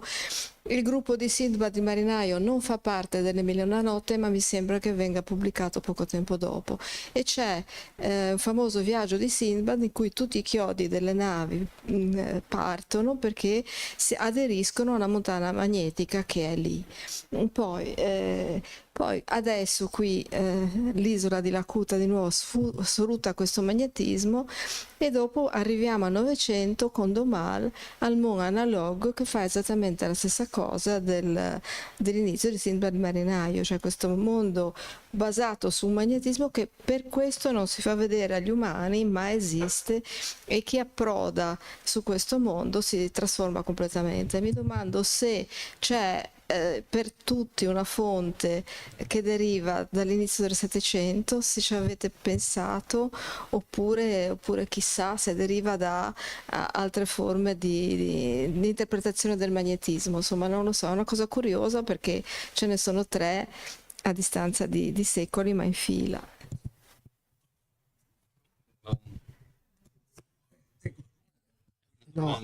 No, adesso non ti so dire se fra le tantissime fonti che i commentatori hanno trovato e continuano a trovare di diritto, di traverso, plausibili o meno plausibili, ci sia anche quello che dicevi delle Mille e una notte e così via. Il magnetismo è l'opera De Magnete o De Magnete di Gilbert, 1600 e qualche cosa, che Swift utilizza quando mette in scena l'isola volante, e spiega anche con finta expertise scientifica, fisica, eccetera, come un'isola può muoversi avendo al centro un magnete che si muove e a seconda di come si muove guida, no? E fa spostare la nave. Il riferimento principale è sicuramente all'opera che credo si chiama Gilbert sul magnetismo. Nel terzo viaggio poi Swift il terzo viaggio è quello in cui Gilbert è semplicemente uno degli obiettivi che Swift prende di mira. Fra gli altri c'è anche Newton, prende in giro Newton, a torto ovviamente, perché non poteva criticare Newton, però si appiglia a se ricordo bene, a un errore fattuale in testo di Newton per prendere in giro anche Newton come uno dei grandi del modern learning, che è la testa di turco appunto di Swift.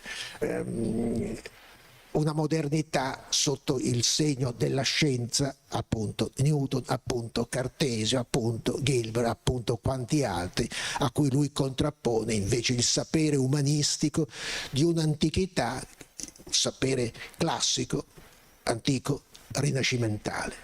È la polemica antichi moderni, questa è la cosa. I viaggi di Gulliver è ancora una propagine della querelle des anciens et des modernes, che alla fine 600 si trasferisce dalla Francia in Inghilterra ed è la primissima opera che Swift scrive, no? La battaglia dei libri, interviene proprio su questa querelle des anciens et des modernes, schierandosi dalla parte ovviamente degli antichi contro i moderni e contro l'incultura dei moderni. I moderni in Inghilterra molto più che in Francia, i moderni, la modernità vuole dire la scienza, vuole dire Newton, Bacone, eccetera.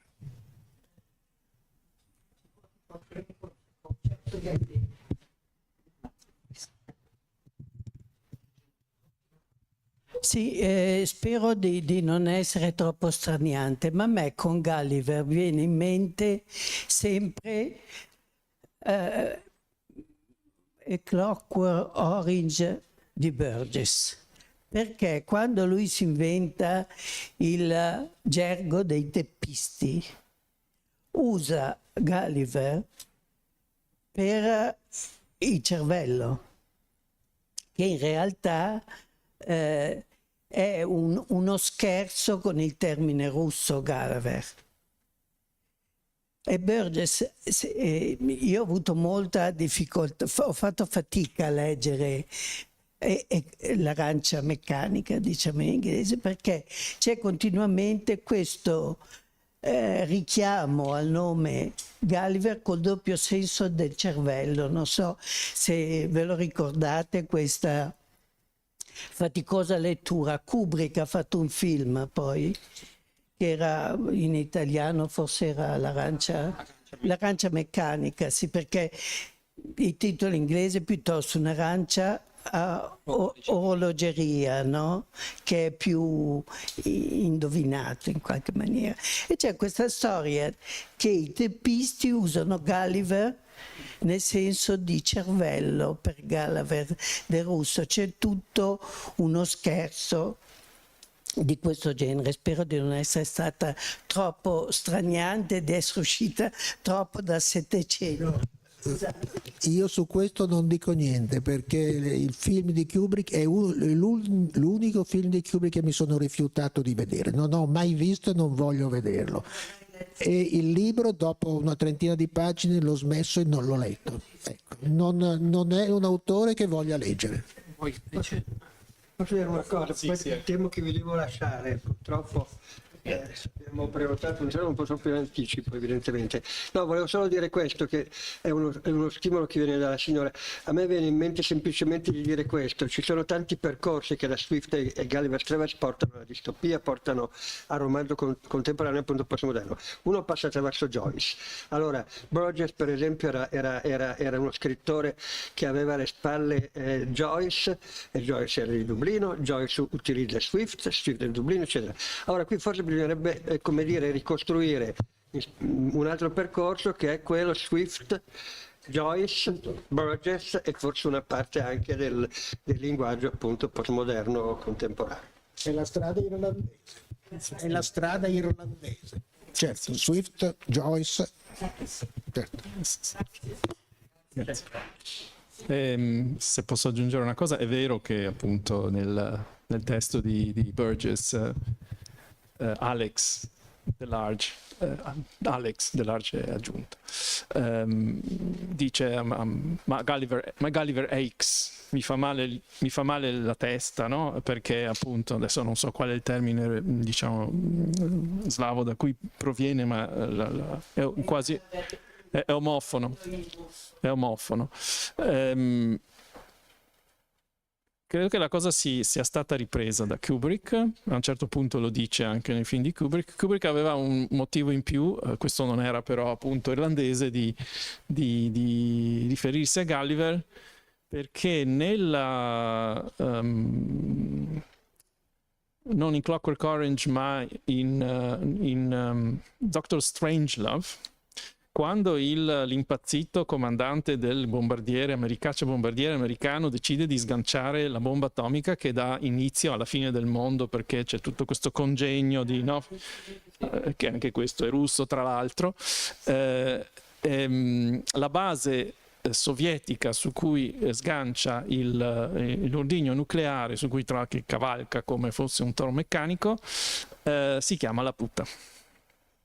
E quindi c'è questo gioco continuo di rimandi, richiami, ma perché in realtà Gulliver's Travels ha contaminato proprio col suo carattere mitopoietico, insomma, la cultura molto al di là poi della sua ricezione, anche della reproductive reception, cioè della ricezione come rimando, poi ricostruzione, rifacimento. E Gulliver è un personaggio quasi mitico, insomma, nella nostra cultura.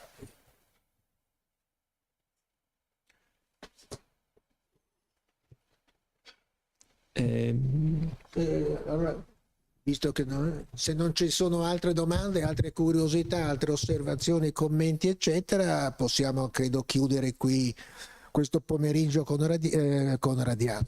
Fu 2 anni fa il pomeriggio conradiano, pomeriggio galliveriano, ringraziando di nuovo tutti i presenti per essere venuti a sentire. Grazie e buonasera.